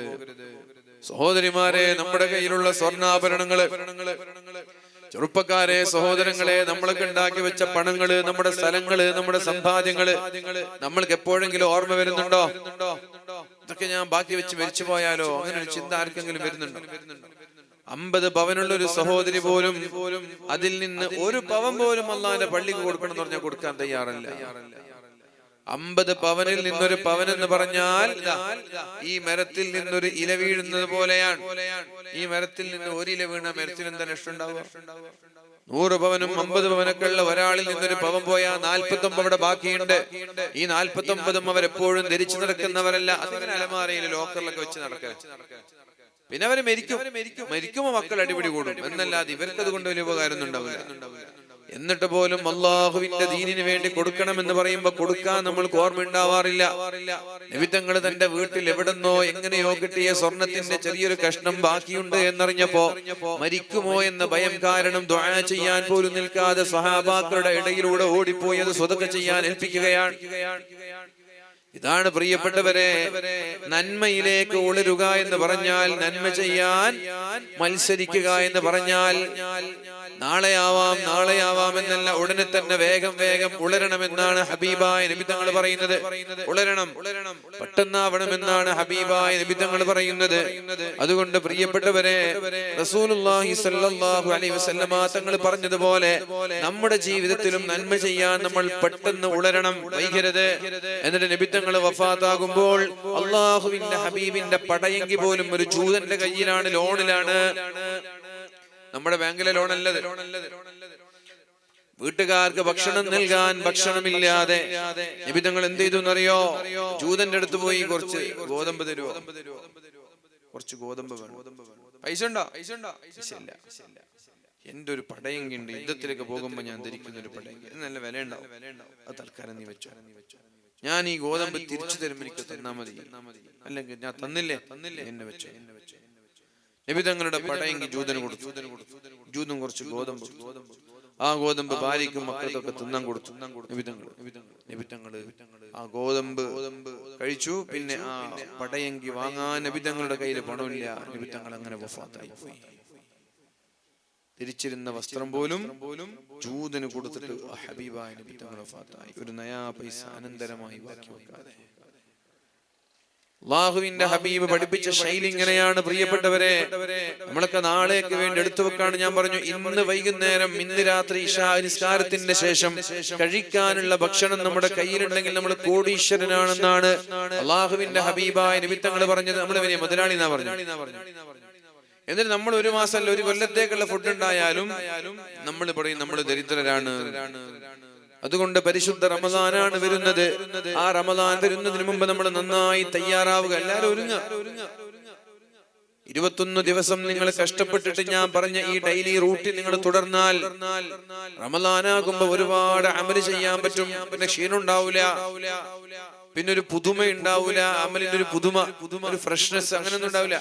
നിങ്ങൾക്ക് നേരെ റമദാനിനെ നല്ല പ്രിപ്പയർഡ് ആയി മെന്റലി നിങ്ങൾ തയ്യാറായിട്ട് റമദാനിനെ സ്വീകരിക്കാൻ കഴിയും. റമദാൻ വരട്ടെ എന്ന് പറഞ്ഞ് കാത്തിരിക്കും. വന്നാൽ നിങ്ങൾ തുടങ്ങും, അത് റമദാൻ തീരുന്നത് വരെ നിങ്ങൾക്ക് കൊണ്ടുപോകാൻ സാധിക്കും. അതുകൊണ്ട് ശഅബാനിൽ തന്നെ നോമ്പെടുത്തുകൊണ്ട് ട്രെയിനിങ് നടത്തുക. വ്യാഴാഴ്ചകളിലും തിങ്കളാഴ്ചകളിലെങ്കിലും നോമ്പ് നോക്കുക. നമ്മള് എന്തിന്? അതൊരു ട്രെയിനിങ് ആണ് റമദാൻ വരുമ്പോഴുള്ള ഒരു പരിശീലനം. ഖുർആൻ നമ്മൾ ഓതി തുടങ്ങുക റമദാൻ ഒന്നാകുമ്പോഴല്ല, അൽ ഫാത്തിഹ വിളിച്ചിട്ട് അലിഫ് ലാം മീം അങ്ങനെ തുടങ്ങുക എല്ലാവരും. റമദാൻ ഒന്നിന്റെ സുബഹി നിസ്കാരം കഴിഞ്ഞ് പള്ളിയിൽ വന്നിട്ട് ആ പിള്ളമാരൊക്കെ മുസഫ് എടുത്തിട്ട് അലിഫ് ലാം മീം എന്ന് ആവേശത്തോടെ സൂറത്തുൽ ബഖറ തുടങ്ങും. ആ ആവേശം ഉണ്ടാവുള്ളൂ. റമദാൻ 30 ആകുമ്പോഴും ബഖറ തുറന്നിട്ടുണ്ടാവില്ല. എന്തുകൊണ്ട്? നേരത്തെ ഒരുങ്ങാത്തത് കൊണ്ടാണ്. ഇപ്പൊ തന്നെ അലിഫ് ലാം മീം വിളിക്കുക, അൽ ബഖറ ഓതുക. എന്നിട്ട് എല്ലാ ദിവസവും 5 or 10 പേജ് ഇങ്ങനെ ഓതി ഓതി ഓതി സെറ്റ് ആവുക. മെന്റലി നമ്മൾ സെറ്റ് ആവുക. സെറ്റായിട്ട് റമദാനായാൽ മിനിമം 1 or 2 ജുസ് എങ്കിലും ഓതി റമദാൻ കഴിയുമ്പോൾ ഒരു ഖത്തമോ 2 ഖത്തമോ 3 ഖത്തമോ ഓതി തീർക്കാൻ ശ്രമിക്കുക. അല്ലാഹു റബ്ബ് സുബ്ഹാനഹു വ തആല തൗഫീഖ് നൽകട്ടെ. പ്രിയപ്പെട്ടവരെ, പരസ്പരം അങ്ങോട്ടും ഇങ്ങോട്ടും നന്മ ചെയ്യാൻ വേണ്ടി മത്സരിക്കുക. മഹാനായ ഉമർ തങ്ങൾ മത്സരിച്ചതുപോലെ സിദ്ദീഖ് തങ്ങളോട് അവസാനം തോറ്റ് പിൻവാങ്ങുകയാ ചെയ്തത്. ഉമർ സിദ്ദീഖ് തങ്ങളോട് മത്സരിച്ച ഒരാൾക്കും വിജയിക്കാൻ കഴിയില്ല എന്ന് മഹാനായ ഉമർ തങ്ങൾക്ക് മനസ്സിലായി. കാരണം വലിയൊരു കച്ചവടം ചെയ്ത് ഉമർ തങ്ങളുടെ കയ്യിൽ 10 ലക്ഷം രൂപയുണ്ട്. വലിയൊരു കച്ചവടത്തിൽ ലാഭം ഉണ്ടായി. ആ സമയത്താണ് നബി തങ്ങൾ പറഞ്ഞു, നിങ്ങൾക്ക് എന്തെങ്കിലും കയ്യിലുണ്ടെങ്കിൽ അള്ളാന്റെ ദീനിന് സ്വതം കൊടുക്കണം. അപ്പൊ ഉമർ തങ്ങൾക്ക് വലിയ സന്തോഷമായി. കാരണം ഇന്നലെ ലാഭം കിട്ടിയ 10 ലക്ഷം. ഇന്ന് നബി തങ്ങൾ ചോദിച്ചു, എന്തായാലും ഒരു 5 ലക്ഷമെങ്കിലും ഞാൻ കൊടുക്കും. സിദ്ദീഖ് തങ്ങളെ കയ്യിൽ പൈസ ഒന്നും ഉണ്ടാവില്ല. ഈ 5 ലക്ഷം എന്തായാലും കൊടുക്കാൻ കഴിയില്ല. 1 ലക്ഷം പോലും സിദ്ദീഖ് കൊടുക്കാൻ കഴിയില്ല. അപ്പൊ നാളെ നബി തങ്ങളുടെ മുമ്പിൽ ഞാനായിരിക്കും വിജയിക്കുക എന്ന് ഉമർ തങ്ങൾ ഉറപ്പിച്ചു. ആ 5 ലക്ഷത്തിന്റെ ചെക്കുമായിട്ട് നബി തങ്ങളുടെ മുമ്പിൽ പോയി. അങ്ങനെ സിദ്ദീഖ് ഇങ്ങനെ മാറി നോക്കി എന്തെങ്കിലും കൊണ്ടുവരുന്നുണ്ടോ? ഒന്നുമില്ല. മുമ്പിൽ 10,000 രൂപ കൊണ്ടൊന്നും സിദ്ദീഖ് ഉമർ തങ്ങൾ എത്ര മുമ്പിലുണ്ട്? 4,90,000 രൂപ മുന്നിലുണ്ട് ഉമർ തങ്ങൾ. സിദ്ദീഖ് തങ്ങളാകെ 10,000 കൊടുത്തിട്ടുണ്ട്. സന്തോഷമായി. ഇന്ന് ഞാൻ തന്നെ ജയിച്ചു എന്ന് വിചാരിച്ചു. അപ്പോഴാണ് ഹബീബായ നബി തങ്ങളുടെ ചോദ്യം സിദ്ദീഖ് തങ്ങളോടും ഉമർ തങ്ങളോടും, ഉമറേ ഉണ്ടല്ലോ ഉമറേ, വീട്ടുകാർക്ക് എന്തെങ്കിലും ബാക്കി വെച്ചിട്ടുണ്ടോ? എല്ലാം കൂടെ കൊണ്ടുവന്നോ? വീട്ടുകാർക്കൊന്നും വെച്ചിട്ടില്ലേ? 5 ലക്ഷം ഉണ്ടല്ലോ. അപ്പോഴാണ് മഹാനായ ഉമർ തങ്ങൾ പറയുന്നത്, നബിയെ, ഇതേപോലെ ഒരു 5 ലക്ഷം എന്റെ വീട്ടുകാർക്ക് ഞാൻ ബാക്കി വെച്ചിട്ടുണ്ട് നബിയെ. 10 ലക്ഷം ഉണ്ടായിരുന്നു എന്റെ കയ്യില്. ഞാൻ 50% കൊണ്ടുവന്നു. 50% എന്റെ കുടുംബത്തിന്റെ ചെലവിന് വേണ്ടി മാറ്റി വെച്ചിട്ടുണ്ട് നബിയെ. നബി തങ്ങൾക്ക് സന്തോഷമായി. അടുത്തത് മഹാനായ സിദ്ദീഖ് തങ്ങൾ 10,000 കൊണ്ടുവന്നത്. സിദ്ദീഖ് തങ്ങളോട് ചോദിച്ചു, സിദ്ദീഖേ, വീട്ടുകാർക്ക് വേണ്ടി വല്ലതും ബാക്കി വെച്ചിട്ടുണ്ടോ? മഹാനായ സിദ്ദീഖ് തങ്ങൾ പറഞ്ഞു, അല്ലാഹും റസൂലും അല്ലാതെ എന്റെ വീട്ടിൽ ഒരു നയാ പൈസ പോലും ബാക്കിയില്ല നബിയേ. എന്റെ വീട്ടിൽ ഒരു നയാ പൈസ ബാക്കിയില്ല. അല്ലാഹു റസൂലും അത്രേ ഉള്ളൂ. ഉച്ചക്ക് ചോറ് വയ്ക്കണമെങ്കിൽ എനിക്ക് പണിയെടുത്തിട്ട് ശമ്പളം കിട്ടണം. രാത്രി മക്കൾക്ക് തിന്നാൻ കൊടുക്കണമെങ്കിൽ എവിടെങ്കിലും പോയി ജോലി ചെയ്തിട്ട് എന്തെങ്കിലും കിട്ടിയിട്ട് വേണം, ഇല്ലെങ്കിൽ പട്ടിണിയാണ്. അപ്പൊ ഉമർ തങ്ങൾ പറഞ്ഞു, വല്ലാഹി ലാ അസ്ബിഖു ഇലാ ശൈഇൻ. ഇപ്പൊ ജയിച്ചതാരാ? 5 ലക്ഷം കൊടുത്ത ഉമർ തങ്ങളാണോ 10,000 കൊടുത്ത സിദ്ദീഖ് തങ്ങളാണോ? അള്ളാഹു നോക്കുന്നത് ക്വാണ്ടിറ്റിയിലേക്കല്ല, എത്ര കൊടുത്തു എന്നല്ല, ശതമാനത്തിലേക്കാണ് അള്ളാഹു നോക്കുന്നത്. ഉമർ തങ്ങൾ കൊടുത്തത് 50%, സിദ്ദീഖ് തങ്ങൾ കൊടുത്തത് 100%. അപ്പൊ നിങ്ങളുടെ കൂട്ടത്തിൽ ഒരാൾ 1 ലക്ഷം ഞാൻ തരാം എന്ന് പറഞ്ഞ് ഏറ്റെടുത്തു. വേറൊരാൾ 10,000 തരാന്ന് പറഞ്ഞു. അള്ളാഹു 1 ലക്ഷം കൊടുത്തവനേക്കാളും പ്രതിഫലം 10,000 കൊടുത്തവനെ കൊടുക്കുക. കാരണം 1 ലക്ഷം കൊടുത്തവന്റെ കയ്യിൽ 1 കോടി ഉണ്ട്, 10,000 കൊടുത്തവന്റെ കയ്യിൽ 20,000 രൂപ. അള്ളാഹു നോക്കുന്നത് എത്ര കൊടുത്തു എന്നല്ല, അള്ളാഹു നോക്കുന്നത് ശതമാനത്തിലേക്കാണ്. നിന്റെ വരുമാനത്തിന്റെ എത്ര ശതമാനമാണ് നീ ദീനിന് കൊടുക്കുന്നത് എന്നാണ് അള്ളാഹു നോക്കുന്നത്. അതല്ലാതെ എത്ര കൊടുത്തു എന്ന് അള്ളാഹ് തന്ന പൈസ അല്ലേ. നിങ്ങൾ 1 കോടി കൊടുത്താലും നിന്റെ കയ്യിൽ 100 കോടി ഉണ്ടെങ്കിൽ അള്ളാഹ്ക്ക് എന്തൊരു കോടി. നിന്റെ മെന്റാലിറ്റി എങ്ങനെയാണ്? നിനക്ക് മുഴുവനും കൊടുക്കാൻ മനസ്സ് വരുന്നുണ്ടോ എന്നൊക്കെയാണ് അള്ളാഹു പരിശോധിക്കുന്നത്. അവിടെ സിദ്ദീഖ് തങ്ങൾ വിജയിക്കുന്നത്. അപ്പൊ ഉമർ തങ്ങൾ പറഞ്ഞു, എനിക്ക് ഇനി 4,90,000 സിദ്ദീഖ് തങ്ങളെക്കാൾ കൂടുതൽ കൊടുത്തിട്ടും എനിക്ക് സിദ്ദീഖ് തങ്ങളെ തോൽപ്പിക്കാൻ കഴിഞ്ഞില്ല. ഇനിയും എനിക്ക് ഒരിക്കലും തോൽപ്പിക്കാൻ കഴിയൂല. ഈ എമൗണ്ട് ഒരു ഉദാഹരണം.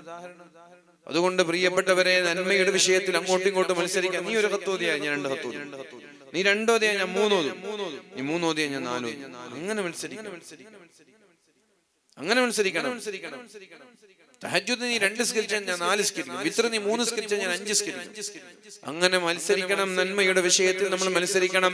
ഒരു ജമാഅത്ത് പോലും എന്റേതിന് ഇഷ്ടപ്പെടൂല. ഒരു ജമാഅത്ത് പോലും എന്റേതിന് ഇഷ്ടപ്പെടൂല. എല്ലാ ദിവസവും ഞാൻ റമദാനിൽ നോമ്പ് തുറപ്പിക്കും. അങ്ങനെ മത്സരിക്കണം. അല്ലാഹു റബ്ബ് സുബ്ഹാനഹു വ തആല തൗഫീഖ് നൽകട്ടെ. പ്രിയപ്പെട്ട ഒരൊറ്റ ഹദീസും കൂടി പറഞ്ഞു ഞാൻ എന്റെ വാക്കുകൾ ഉപസംഹരിക്കുകയാണ്. സ്വഹീഹ് മുസ്ലിം റിപ്പോർട്ട് ചെയ്ത ഹദീസാണിത്. ജാഅ റജുലുൻ ഇലാ റസൂലില്ലാഹി സ്വല്ലല്ലാഹു അലൈഹി വസല്ലം, നബി തങ്ങളുടെ അടുത്തേക്ക് ഒരാൾ വന്നു. എന്നിട്ട് പറഞ്ഞു, യാ റസൂലല്ലാഹ്, അല്ലാഹുവിന്റെ റസൂലേ, അയ്യു സ്വദഖത്തി അഅലമു അജ്റാ, ഏറ്റവും നല്ല സ്വദഖ ഏതാണ് നബിയേ? അപ്പൊ നബി തങ്ങൾ പറഞ്ഞു, അൻത സ്വദ്ദഖ, നീ സ്വദഖ ചെയ്യണം എപ്പോ? അൻത സ്വഹീഹുൻ, നിനക്ക് ആരോഗ്യമുള്ള സമയത്ത് ചെയ്യണം. രോഗിയായിട്ട് കയ്യിലും കാലിലും നിറയെ വയർ കഴിച്ചിട്ടുണ്ടാവും ഡോക്ടർമാര്.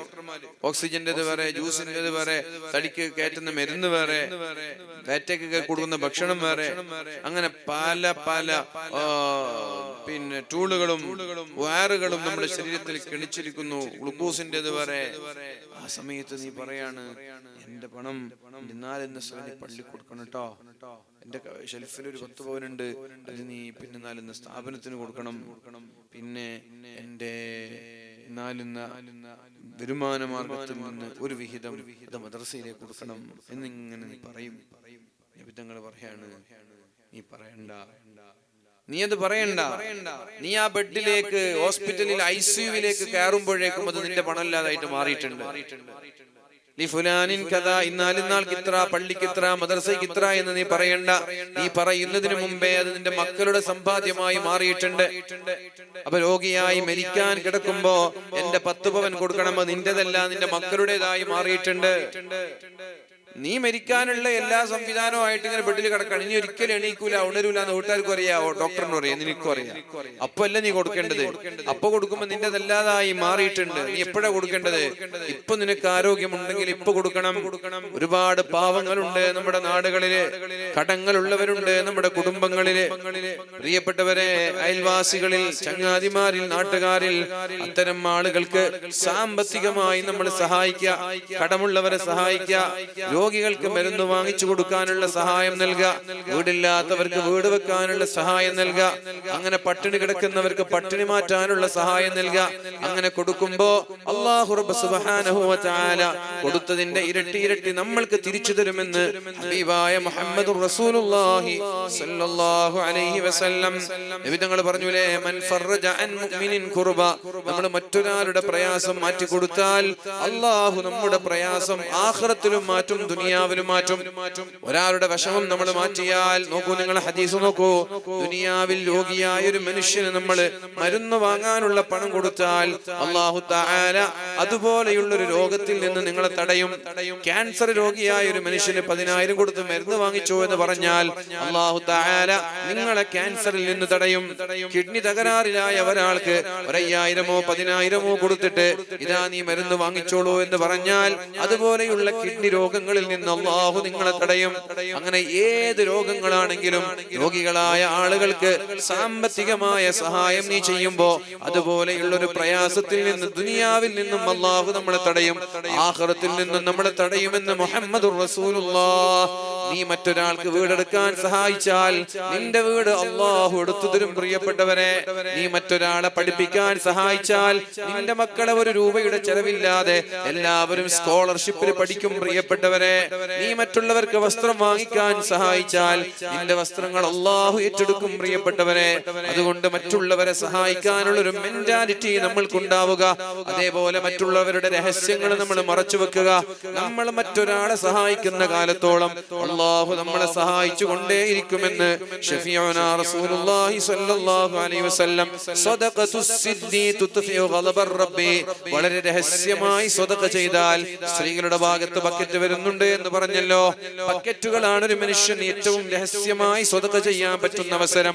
ആ ബക്കറ്റിലേക്ക് എല്ലാ ദിവസവും വഅദിന് പോകുമ്പോ 500ഉം 1000ങ്ങളും നമ്മൾ ഇട്ട് കൊടുത്താൽ, ഒരു 100 വഅദിന് പോയാൽ 1000 ഇട്ടവന് 1,00,000 രൂപയായി, 500 ഇട്ടവന് 50,000 രൂപയായി. അത് നീയും നിന്റെ റബ്ബും മാത്രം അറിയുന്ന സദഖയാണ്. ആ 50,000 മദീന മഹ്ശറ ലോകത്ത് അല്ലാഹു അർശിന്റെ തണൽ തരാൻ. അർശിന്റെ തണൽ തരുന്നതിനെ കുറിച്ച് അല്ലാഹു പറഞ്ഞത്, വലത് കൈ കൊടുത്തത് ഇടത് കൈ അറിയാൻ പാടില്ല. ബക്കറ്റ് വരുമ്പോൾ 500 ഇട്ടാൽ സംഘാടകരറിയില്ല, നാട്ടുകാരറിയില്ല, തൊട്ടപ്പുറത്തിരിക്കുന്നവൻ അറിയില്ല, ഭാര്യ അറിയില്ല, പറയാനും പാടില്ല. നീയും നിന്റെ റബ്ബും മാത്രം അറിയുന്ന 1,00,000 രൂപയെങ്കിലും മരിക്കുന്നതിന്റെ മുമ്പ് നിന്റെ അക്കൗണ്ടിൽ ഉണ്ടായാൽ നീ പേടിക്കണ്ട, അല്ലാഹു തആല അർശിന്റെ തണൽ തരും. അല്ലാഹു അർശിന്റെ തണൽ തരും. അല്ലാഹു നൽകട്ടെ. പിന്നെ വസീലത്തുർ റഹിമി തസീദു ഫിൽ ഉംരി, കുടുംബ ബന്ധം ചേർത്താൽ ദീർഘായുസ് ഉണ്ടാകും. കുടുംബക്കാരുമായിട്ട് നല്ല ബന്ധം തുടരുക, ആരോട് ചൊടിക്കരുത്, ആരോട് പിണങ്ങരുത്. അല്ലാഹു ദീർഘായുസ് തരും. ആരോഗ്യത്തോടെയുള്ള രോഗങ്ങളിൽ നിന്ന് അല്ലാഹു കാവൽ നൽകും. നന്മ ചെയ്യുന്നത് അപകടങ്ങളിൽ നിന്ന് നമ്മളെ രക്ഷപ്പെടുത്തും. പിന്നെയോ സ്വതക്ക തുത്ഫിഉ ഗളബർ റബ്ബി, പടച്ചവന്റെ കോപത്തിൽ നിന്ന് രക്ഷപ്പെടുത്തുന്ന. അപ്പൊ നമ്മൾ ഒരുപാട് തെറ്റു ചെയ്തവരാണെന്ന് സങ്കല്പിക്കുക. ചെറുപ്പത്തിൽ ഒരുപാട് തെറ്റ്, MDMA, കള്ള്, വ്യഭിചാരം, ഇതിന്റെ അഡിക്ഷനുള്ള ആള് പെട്ടെന്ന് നന്നായി. അപ്പൊ അവരെങ്ങനെയാ രക്ഷപ്പെടാൻ ശ്രമിക്കേണ്ടത്? ഒരുപാട് രഹസ്യമായ സ്വതക്ക ചെയ്യുക. രഹസ്യമായ സ്വതക്ക ചെയ്യുമ്പോൾ പടച്ചോന്റെ കോപത്തിൽ നിന്ന് നമ്മൾ രക്ഷപ്പെടും എന്ന് മാത്രമല്ല,